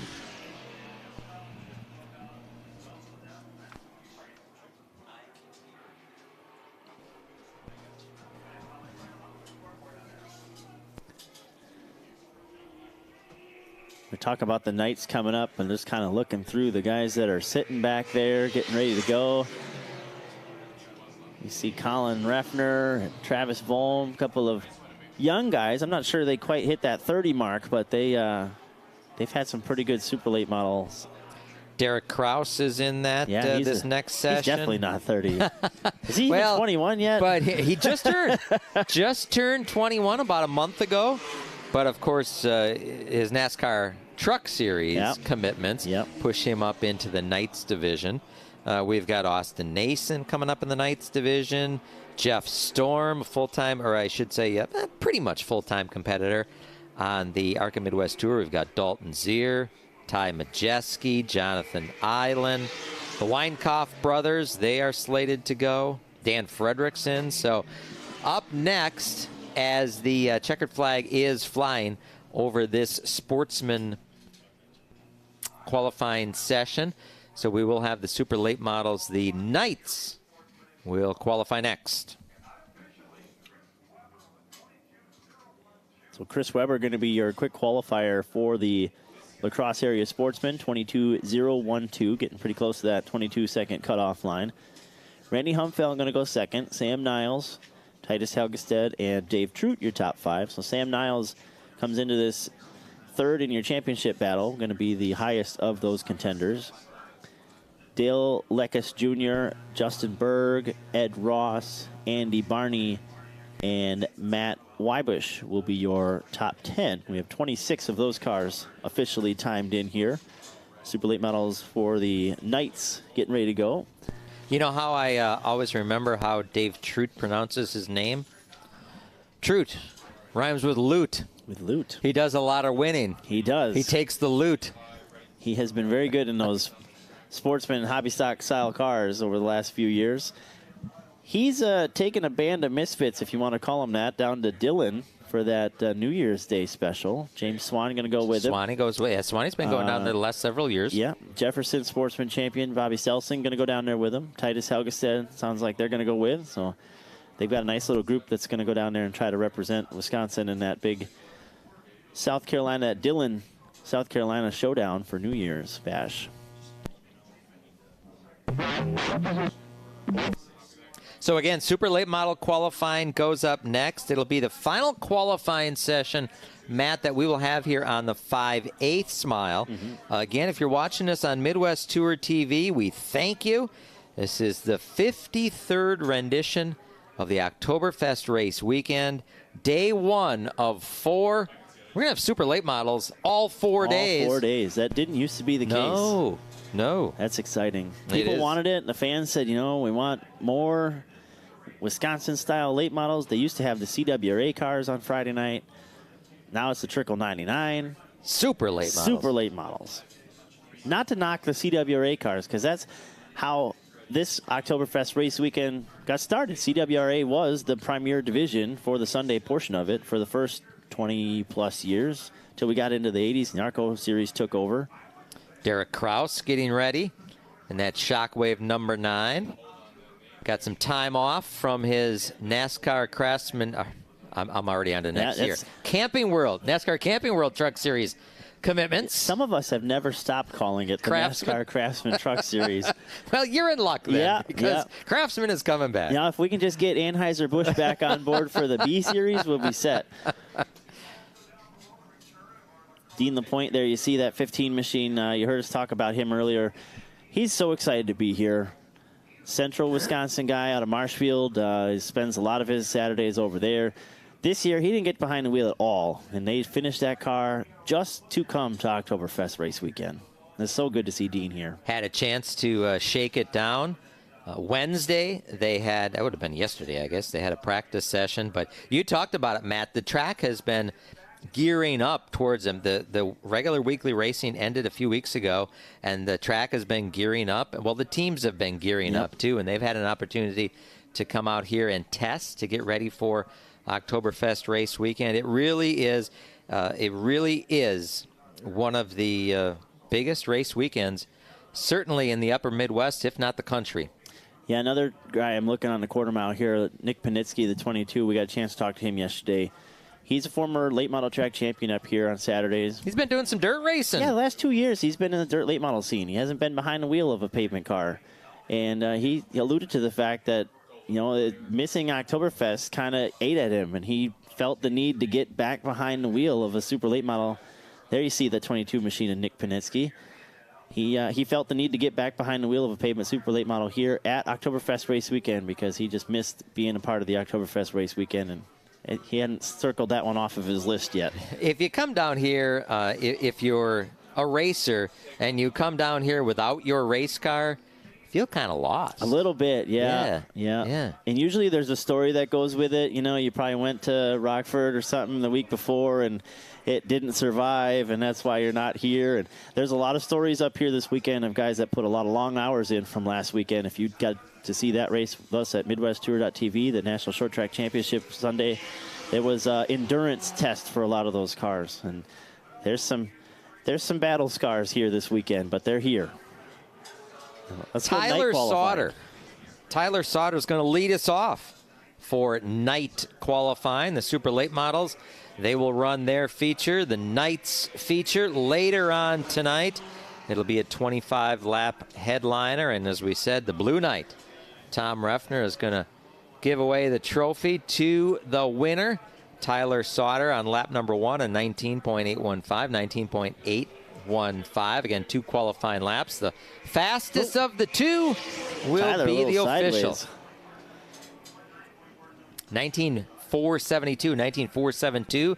So a good recovery there after that slip up, exiting turn number 4. Next up in the number 8 machine, Billy Moan. Billy Moan, driver, comes to us from Newmarket, Minnesota. Fans of the ARCA Midwest Tour may remember Billy from a couple of years ago when he was full-time. In fact, it was 2018, and he won the Rookie of the Year title on the ARCA Midwest Tour. Yeah, Billy has been coming up here to Lacrosse for weekly action the last few years. Been pretty stellar. We're going to call this one the Pink 8 on the super late model side of things. Brent Kirshner's 8 going to look very similar to this car when he comes trackside, but Brent not going to run the super late tonight, so we don't got to worry about that tonight. But this looks like Sean Shields. It kind of a little bit. It's just missing the white. We got to get those 8s to separate their design next year. 19.005. So a good qualifying lap laid down by Billy Moan. 19.005. And here comes the aforementioned Derek Kraus from Stratford, Wisconsin. The B&K Trucking, Finetti Incorporated. Number 9. Shockwave also on the side of that machine. 21 years old. Full-time competitor on the Truck Series, the NASCAR Truck Series. He's the youngest winner here. Derek Kraus, the youngest tour winner, broke that Mark Martin track record. He was 15 when he did it. Yeah, he was 15 and a couple of days up at Dells Raceway Park. So Derek Kraus, fast qualifier in the ARCA Midwest Tour. He's going to be fast qualifier here right now. Oktoberfest 200, he is. He goes into the 18s. 18.724, 18.724 seconds. Kraus to the top of the board here early on. Next up, the driver, the number 14. By way of Roscoe, Illinois, this is Austin Nason. Austin Nason, the 26-year-old driver. Former winner this year on the tour. Did so at Grundy County Speedway.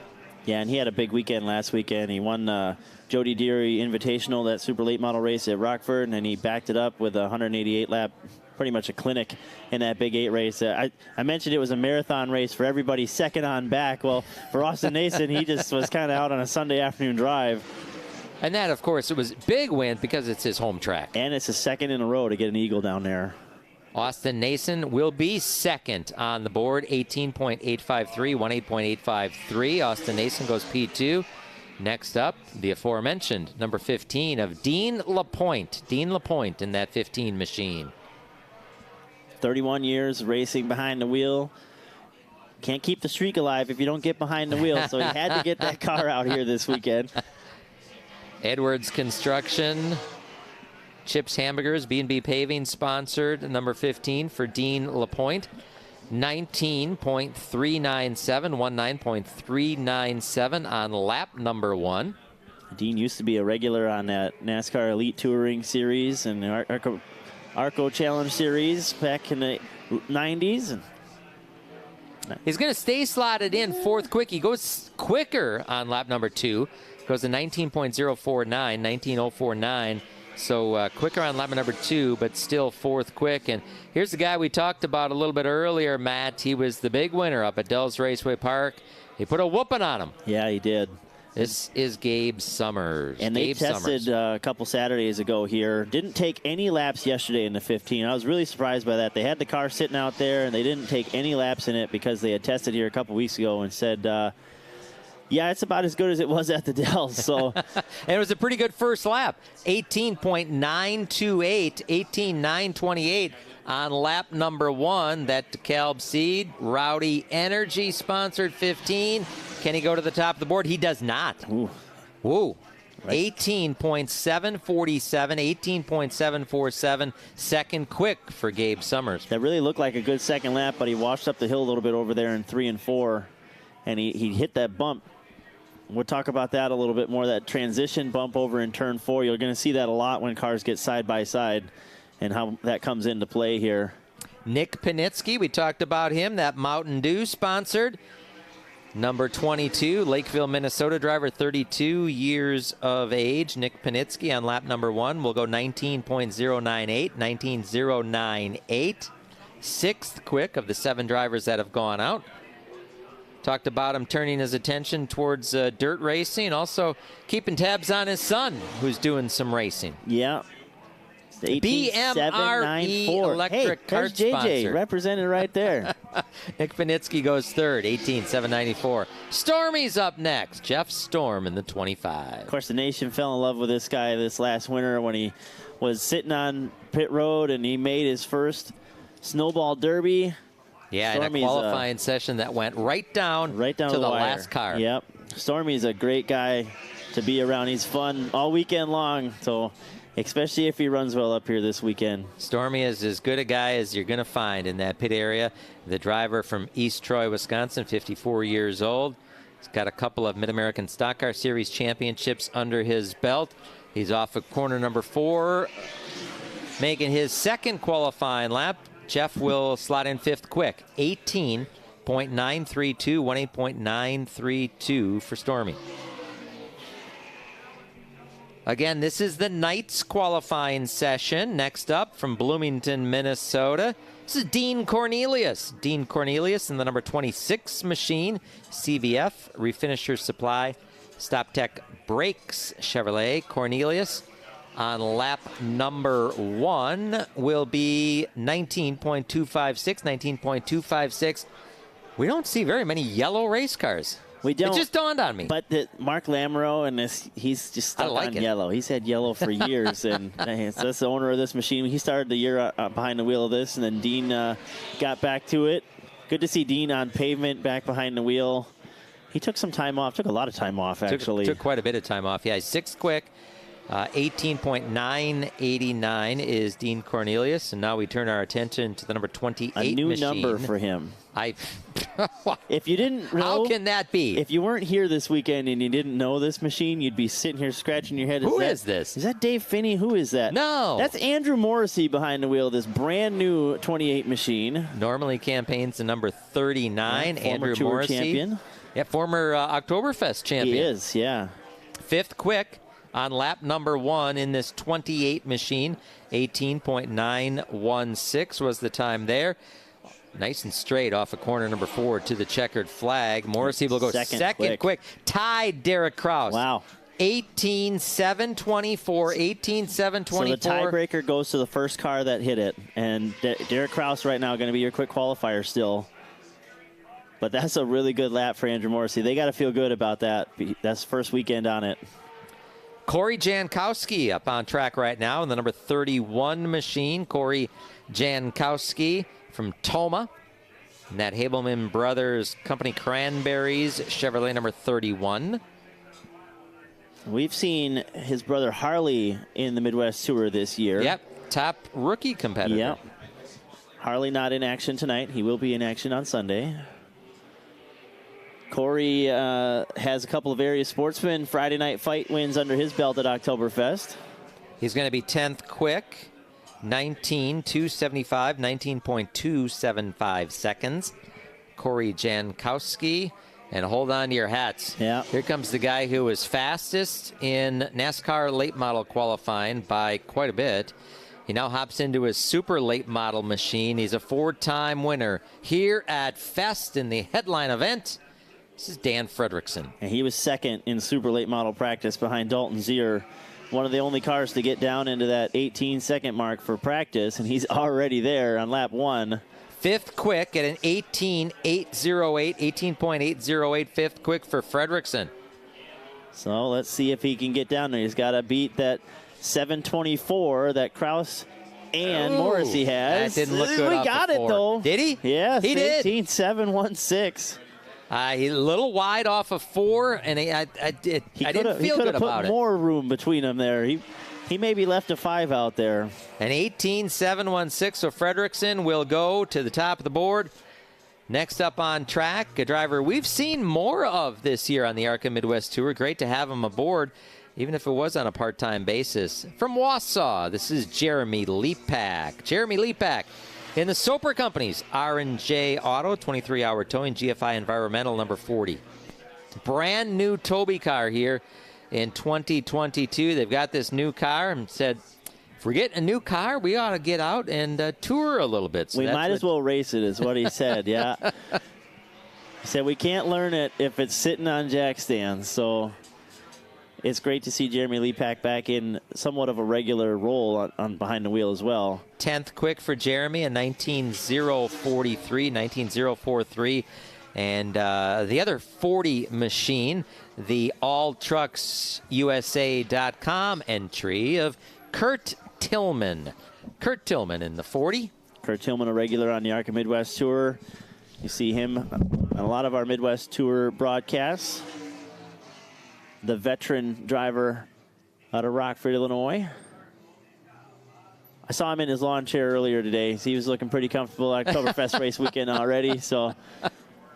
He brings the lawn chair to the driver's meeting. He does, yeah. Kurt's a character. I love him. 64 years young, still at it. Kurt Tillman, 19.932, 19.932. And here is one of those Donnie Wilson Motorsports drivers that we talked about. A 26-year-old driver comes to us from Hansport, Nova Scotia, Canada. This is Cole Butcher. Canada. Cole Butcher. Making the trip south, if you will.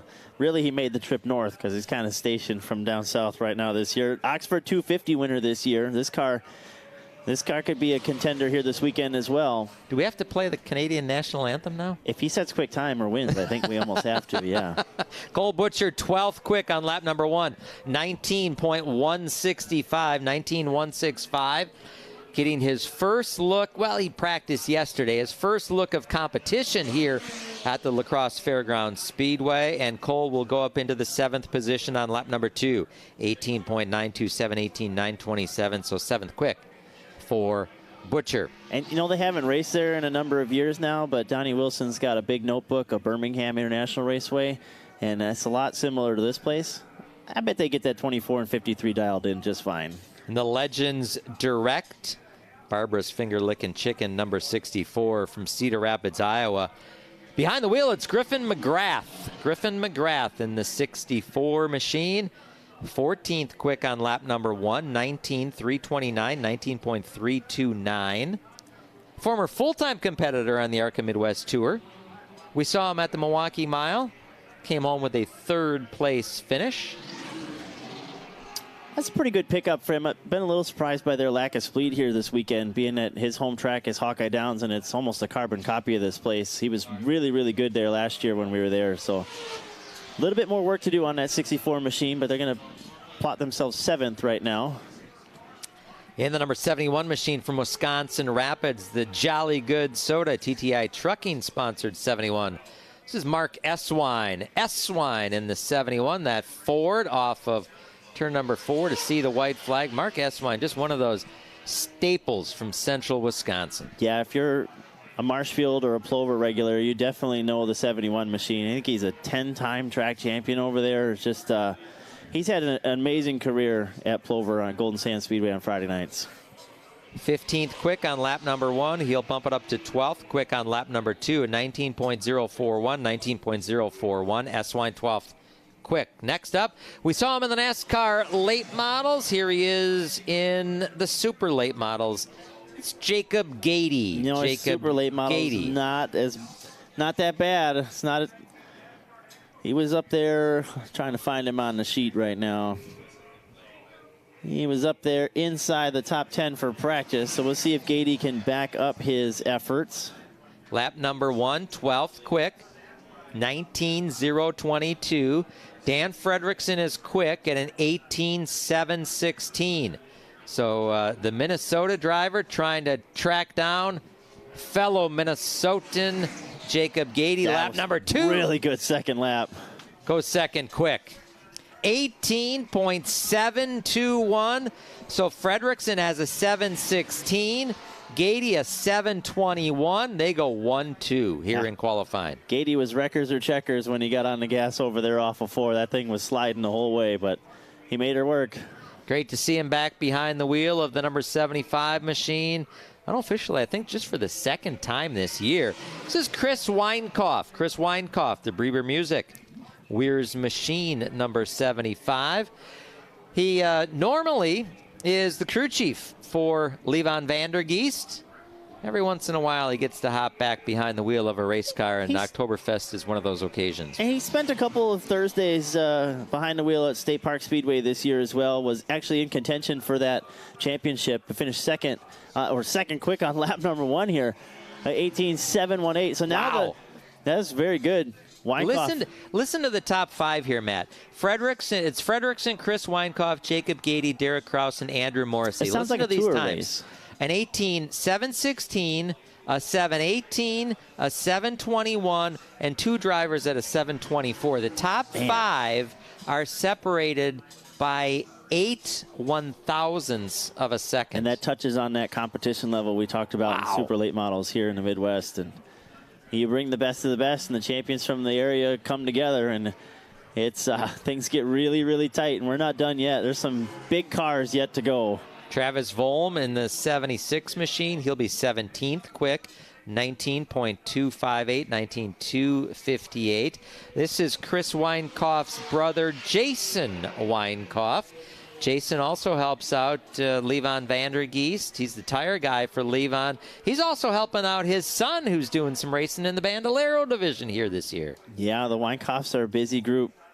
They're very involved in the racing over there at State Park Speedway, and that Bandolero group, Levon, a graduate of it. Derek Kraus, a graduate of it. Carter Stark, a graduate of it. Some of the names you'll see here in competition this weekend that have moved up quite a bit. Jason Weinkauf, just 20th quick on lap number 1.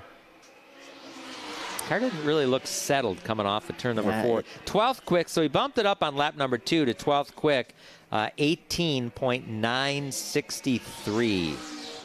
Just by what we saw on video, that left front was up in the air quite a ways. Yeah. So they've got some work to do on the 76. The 77 is on track right now. He was a winner on the ARCA Midwest Tour earlier this season at State Park Speedway.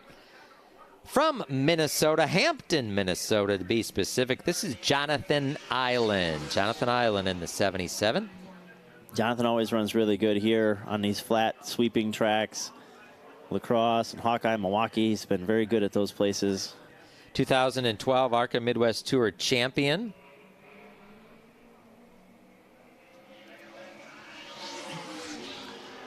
And wow, good pickup.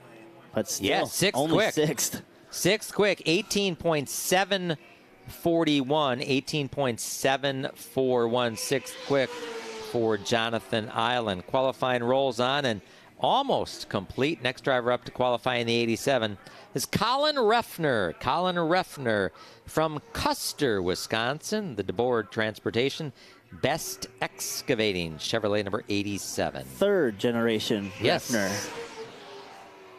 He would love to get that presentation from the night. His grandpa. Yeah. That would be a career-defining moment for the 87 of Reffner, who at this juncture in his career says his biggest win came here at Oktoberfest.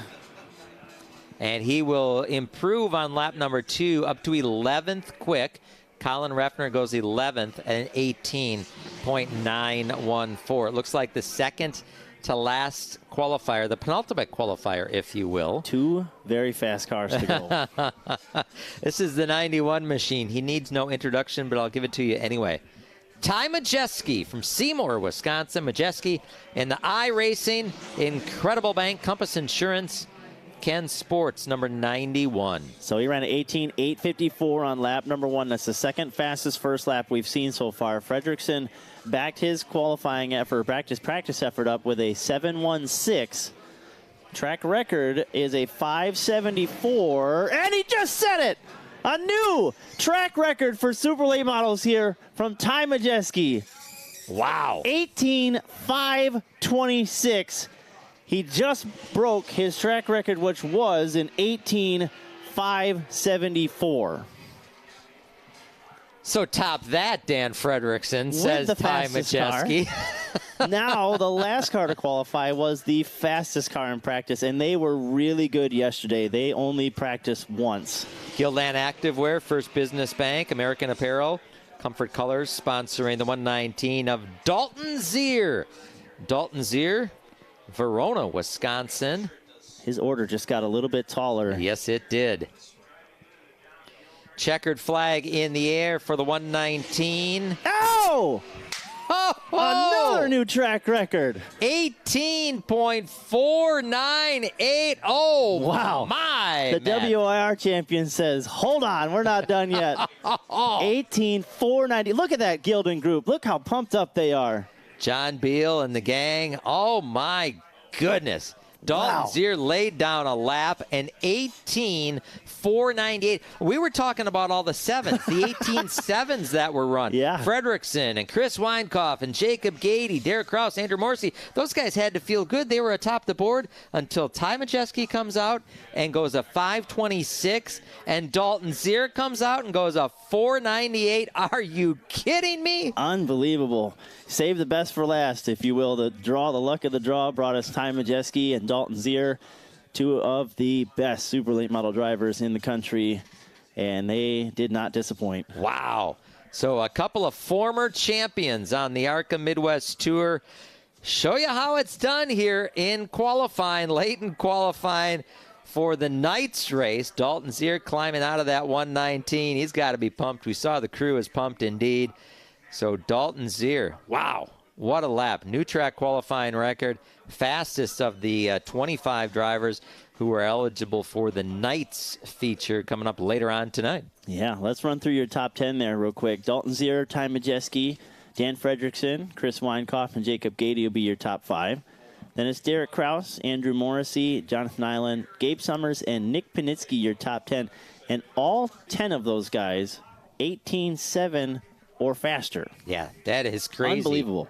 Crazy indeed. Some drama, some high speed, some thrills in qualifying. If that is any indication of what we've got coming up for you tonight, race fans, you are in for a treat indeed. Glad to have you with us here on MidwestTour.tv. We're going to be with you all night long. We're going to be with you all weekend long. Day number 1 here of the 53rd annual Oktoberfest race weekend. We're going to have a real short pause here, on-track pause.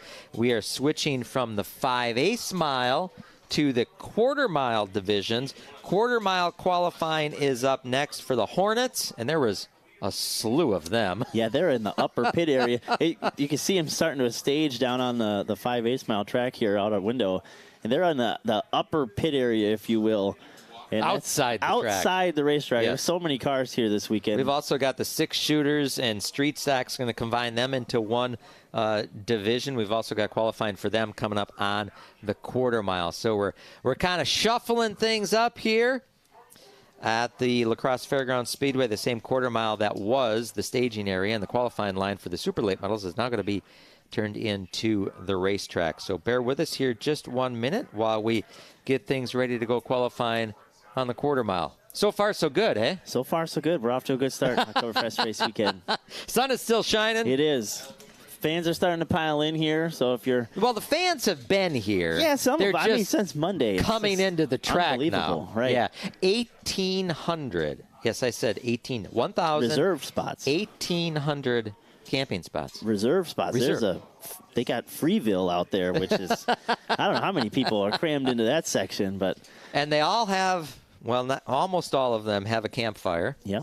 And they all have visiting and reunions going on. And just, it is an absolute... If you've never been to Oktoberfest race weekend, you have to put that on your list. You have to put it on your bucket list. It is a happening indeed. The stuff that happens on the racetrack is like... maybe a quarter of the story, a half of the story. It is every night there's entertainment. Every night there's people getting together around the campfire. They're doing some cooking. They're doing some beverage consuming. They're telling stories. They're just having a great time, and the fun rolls on. And it's family entertainment fun, too. We're going to have a pet costume contest later this weekend. We're going to have a pumpkin coloring contest later on this weekend. So it is such a cool scene. It started out, we talked about it in 1970. It started out as just a 2-day event. It is growing into a 4-day just extravaganza here on the shores of the Mississippi River, just a little bit east of the city of La Crosse, actually in West Salem at the La Crosse County Fairgrounds. It is really a happening. It is a lot of fun. You can see it from that shot there. That's turn 3 and 4. On the outside of turn 3 and 4, the leaves, or the trees, I should say, the hills. Yep. We're in extreme western Wisconsin, southwestern Wisconsin. It's a very picturesque part of the state. The La Crosse River right behind the racetrack, and the bluffs in this area this time of year is just amazing. For me, I come from the southern part of the state, so we come up here. You see the leaves changing on the trees and whatnot. You heard Danny Fredrickson talk about it's kind of like the end of summer party. And I always explain to people about Oktoberfest when they try to figure out what is Oktoberfest all about. And I say, well, it's a week-long party where we go racing for 4 days. You know? You'll see guys that are out in different series and divisions that have maybe moved on from the weekly scene, and you don't get to see them every Friday or Saturday. And when you all get together at Oktoberfest, you start walking through Camper Village, it's a who's who. You'll hear somebody randomly call out your name, and you duck off in there, and you get to talk to people that you haven't seen all summer long, and it's a great time. It really is a great time indeed. And yes, you heard Matt right. All week. It's a week-long. It's a week-long party. Yeah. Monday. Yeah, Monday Camper at Village noon. opened at noon, and there was probably 500 campers already in line waiting to get in here on Monday. I know some people that went, Bobby Gutnick, that went straight from the National Short Track Championships at Rockford Speedway up to Oktoberfest. Lord save their liver. Got to get his parking spot. He's got to get his camper parking spot. It's not uncommon to come up here and drop your stuff and then come that's back. what they did. If you're going to survive the weekend, that's a pretty good plan. But, yep, that's what he did. And we have got Hornets on track right now. For Hornet qualifying, we're going to turn things over to the voice of the Lacrosse Fairgrounds Speedway, Dan Diker. He will take us through qualifying here for the Hornets. 3, Brandon McCarthy, the 19. Bentley Knack, the 77. 74 is Kyle Fred Jr. We're just going to call him Fred Jr. Katona all weekend. The number 5 is that Keith Kirshner. And the 13 is Chris Lofquist. Is that Jake Bemis back again in the 5? Holy cow, former track champion, Boondocks locker room. I saw Katie, his wife, roaming around the grandstands earlier. Good to see Jake the Snake Bemis back. Kevin, we're qualifying.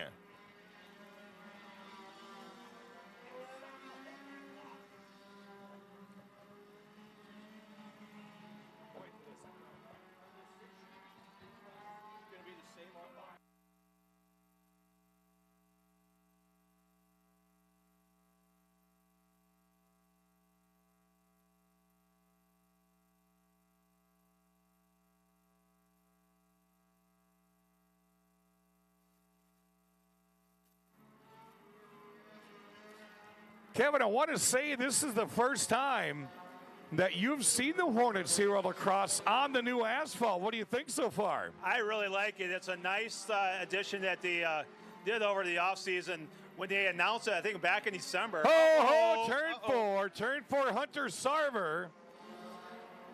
Qualifying still going on. If Sarver can get out of harm's way, caution's now going to fly for Hunter Sarver. That's an old Thurkis machine. Kendon Thurk's old car. You know, you ever heard of the old phrase of deer in the headlights look? I bet we had that there.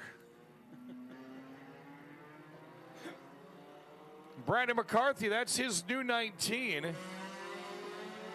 Lester Stanfield is in Cheyenne. Yeah, that's the championship car from last year, that 33. You got to watch him. And he's looking to get the Hornets title tonight, isn't he?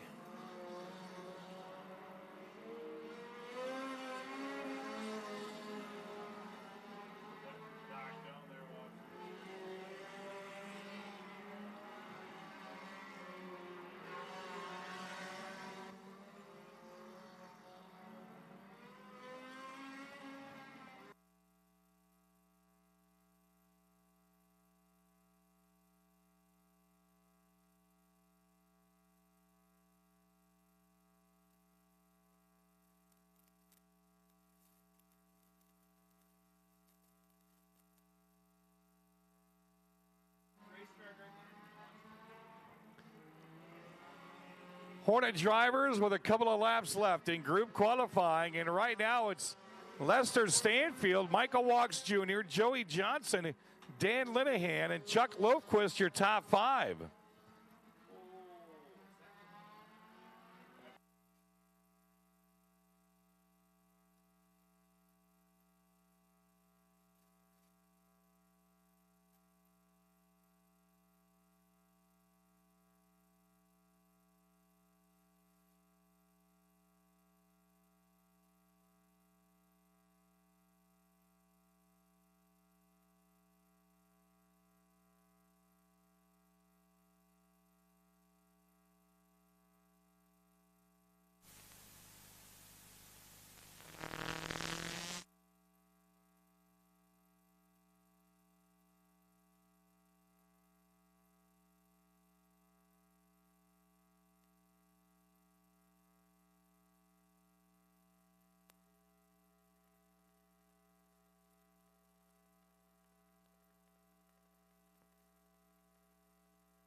All right, first set group is done. Lester Stanfield is on top of the charts with a 15.646.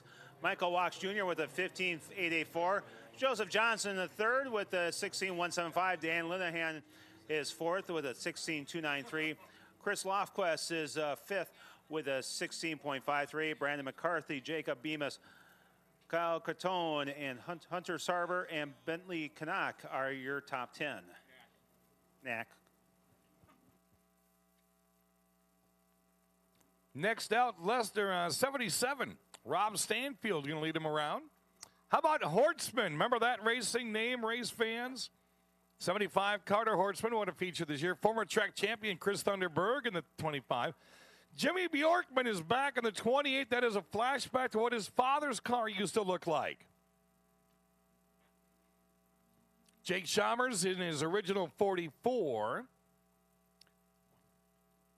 Kenneth Thurk in the new 11.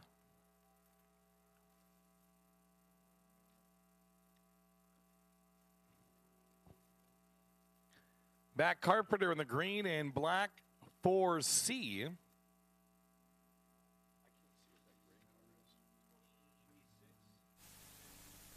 26 is Mark Bornitz. It says Mark, not Steve, Dandy.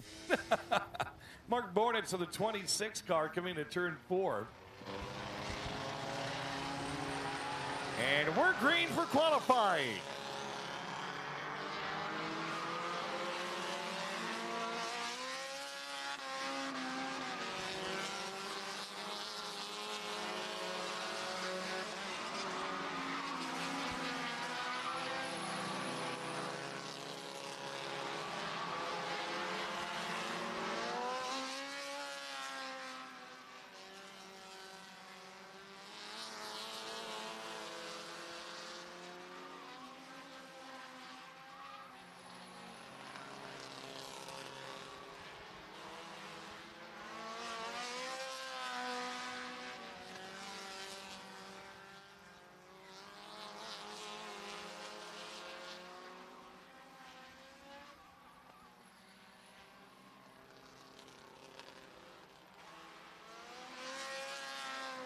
Matt Carpenter coming to a stop at the front stretch here.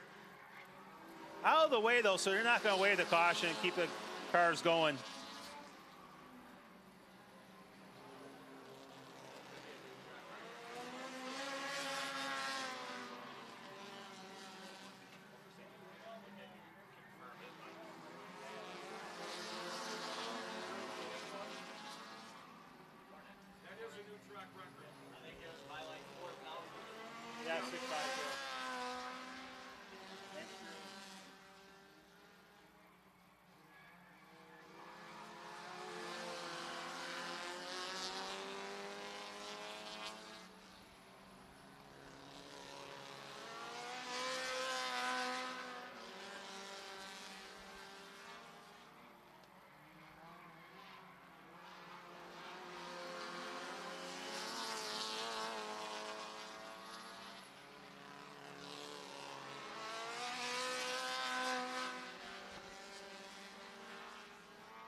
Checkered flag is out for the second group.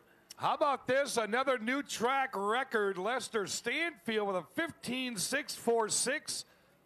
He just barely toppled Cheyenne Stanfield's 15.650. And if memory serves me correctly, the car Lester is in is Cheyenne's championship car for next year. So I think the value just went up $1,000. You mentioned earlier about Jimmy Bjorkman buying that car for $699.99. He bought that of a Chris Christian, and he painted it up in honor of his father. That was his father's number in color. How about a fourth place finish so far? Yeah, fourth quick on that Stanfield. So up there with a quick time. Michael Watts is second. Christopher Burke third. Bjorkman, I wonder if he's got a Boston accent yet. Have you talked to him? Just curious if you got Boston. No, he still sounds like a Wisconsinite living in Boston. Okay, good. Carter Horseman is 5th. Joseph Johnson III is 6th. Dan Linehan 7th. Jake Chalmers is 8th. Robert Stansfield is 9th. And Christopher Lofquist rounds out your top 10. Then we got Brandon McCarthy, Mark Bornitz, Nick Hadler, John Clausen, Kendon Turk is your top 15. And then Jacob Bemis, Kyle Catone, Hunter Sarver, Bentley Knack, and Matthew Carpenter your top 20. Got to send a shout out to our favorite airman, Tim Carlson, watching up in Canada. He is in the Air Force watching on MidwestTour.tv. Shorty, Rich Garbers, longtime beer man here, survived Hurricane Ian. He is watching down in Florida. Let's qualify a couple more, shall we?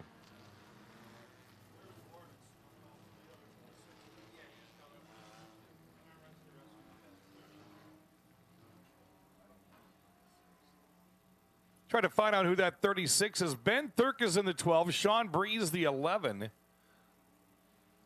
41 is Nick Newton. 96, Keanu Barney. She just texted me and wanted me to wish her favorite mom and Rays fan a happy birthday. She did.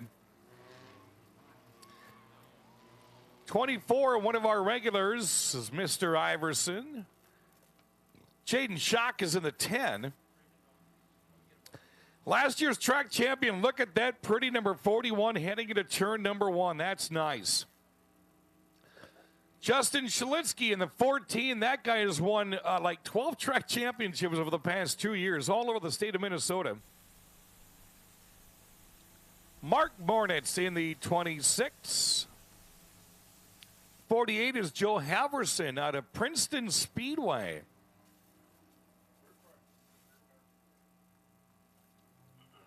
No information on the 1158. We'll try to find out who that is. No information on the 36 either. Let's go qualifying, shall we?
Well, that'll put an end to Hornet qualifying. Cheyenne Stanfield went out there and rocked the boat early with a 4th place.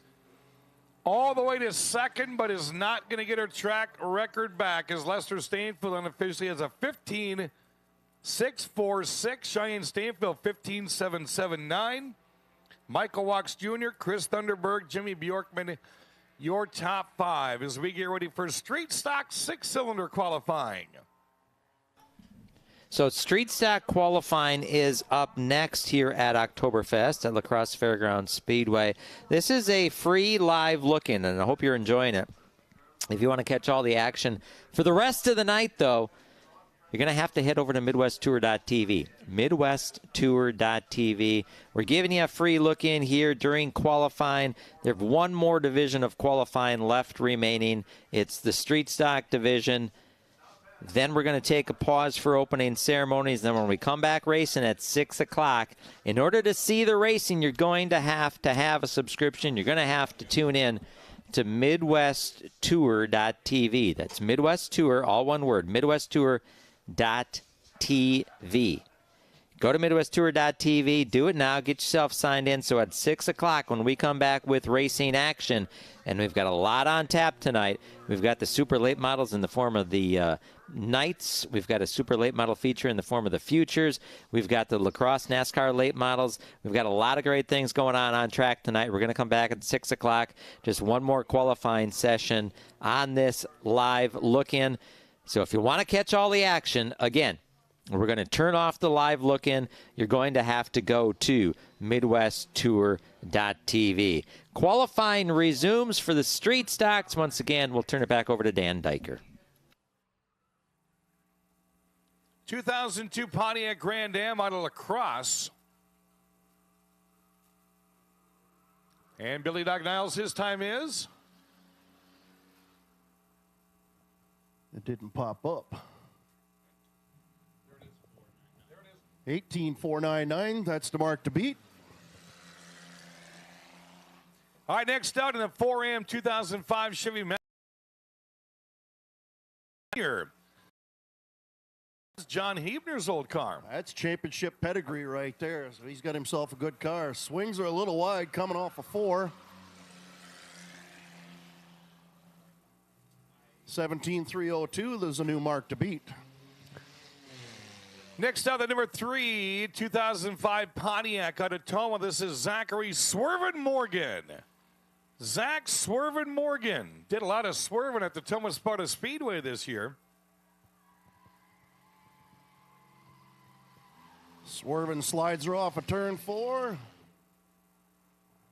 Clocks in at a 17.82. He'll sit second at the moment. Next up, Pony Boy. It looks like he's got a monkey waving out the window. What's going on with that? He's got number 27. A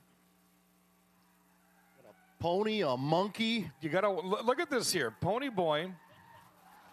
It is a monkey. How is that Boondocks locker room entry waving? 17.127. He is now on top of the board. Mr. Leach.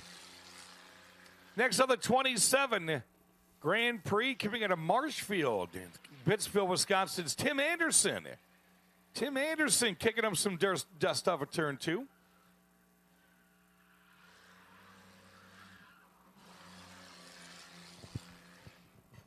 Anderson slides her off a turn 4.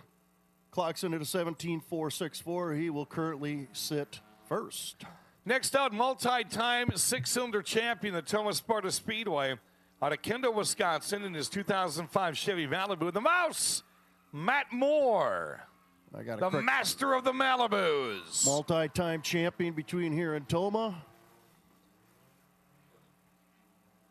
And he comes in at a mystery time. 16.702, that puts him on top. Next up, the number 11, 2005 Chevy Malibu, more for less auto sales from the Toma Sparta Speedway. It's Andrew Moore. Andrew Moore.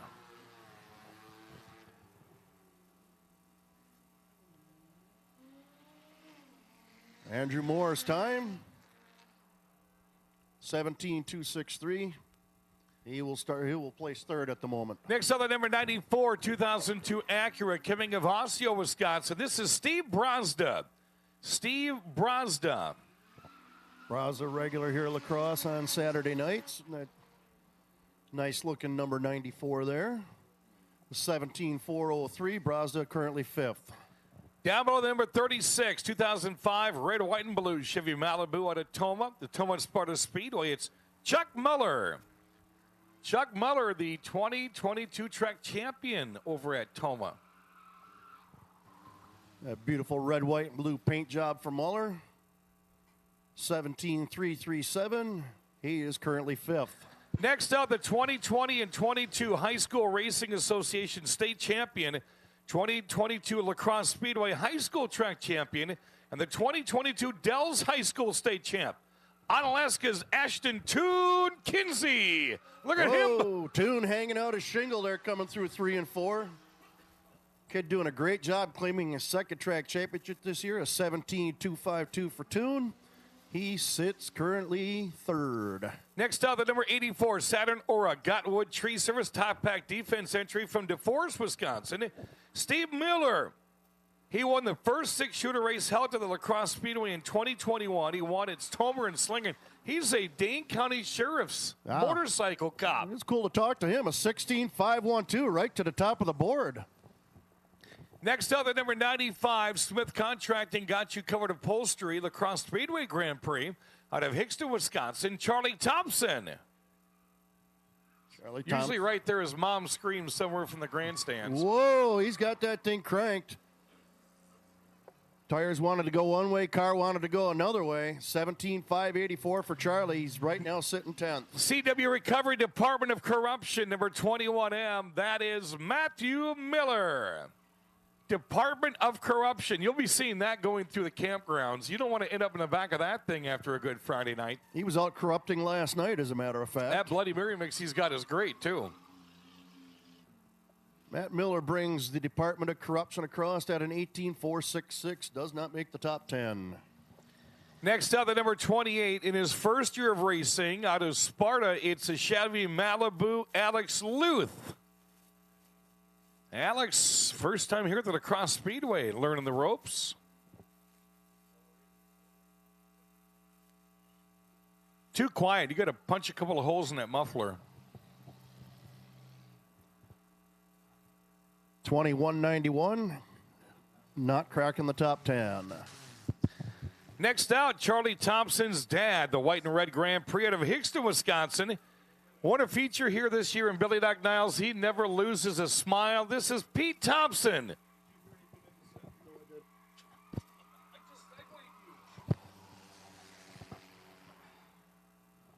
Thompson crosses the line at a 16.880. Nice time. He sits 3rd. Next out, the 06 Hot Rod Abstract Art Boondocks Repair entry from Winona, Minnesota. Zach Leach. Nothing hanging out of his windows, though, just his brothers. Just that flag. I wonder if the light's going on later. That's pretty cool. I hope it works. I want to see it work tonight. 16.889 for Leach. He'll be 4th. Next out, his only accomplishment, it says, I haven't died yet. The 74 Orange and Black 2002 Buick Regal Red Balloon Early Learning Center's entry of Bernie Lucy. Obviously, Bernie would say something like that, Bill. Yes, he would. That's because his hood pins, he didn't put his hood pins on earlier this year. He had a hood fly up in qualifying, a 17.753 for Bernie. Next up, the number 66 Skyline Fireworks Grand Prix in his first year of racing. Out of Centuria, it's Marshall Reinertz. Another one that's carrying on the storied Reinertz Motorsports name. And the number of his dad also. Reinertz comes across the line at a 17.254, currently sitting 7th. Serves me correctly, that was Fluffy's last color scheme too, wasn't it? Black and blue, yeah, I do believe it was. That's right. No information on the 7, so this is going to be Johnny Clutch Pedal, though that kind of looks like Dakota Miller. We're going to clarify that, but I think that might be Dakota Miller. Well, it's a good time, though, a 16.587 all the way up to 2nd.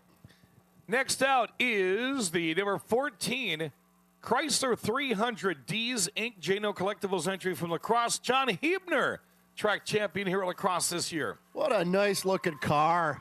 He's still got the grill in it. That still looks too nice. What did that say on the side about Alex Leach? Some tribute to Alex Leach. We're going to have to read that too. 17067, he will come across 6th place.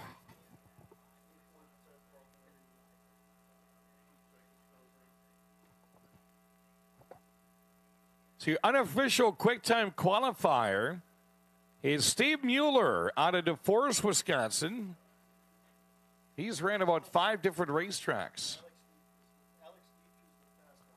Oh, it said Alex Leach is the best in the bottom of his car. Is that what it is? His mom's Wendy's down here. How much did he pay him to have that advertised this weekend? It should be good for at least a corn dog. And then a couple for the announcers, right, Billy? Well, if you're watching at home, we'd like to thank you for tuning into this live look-in.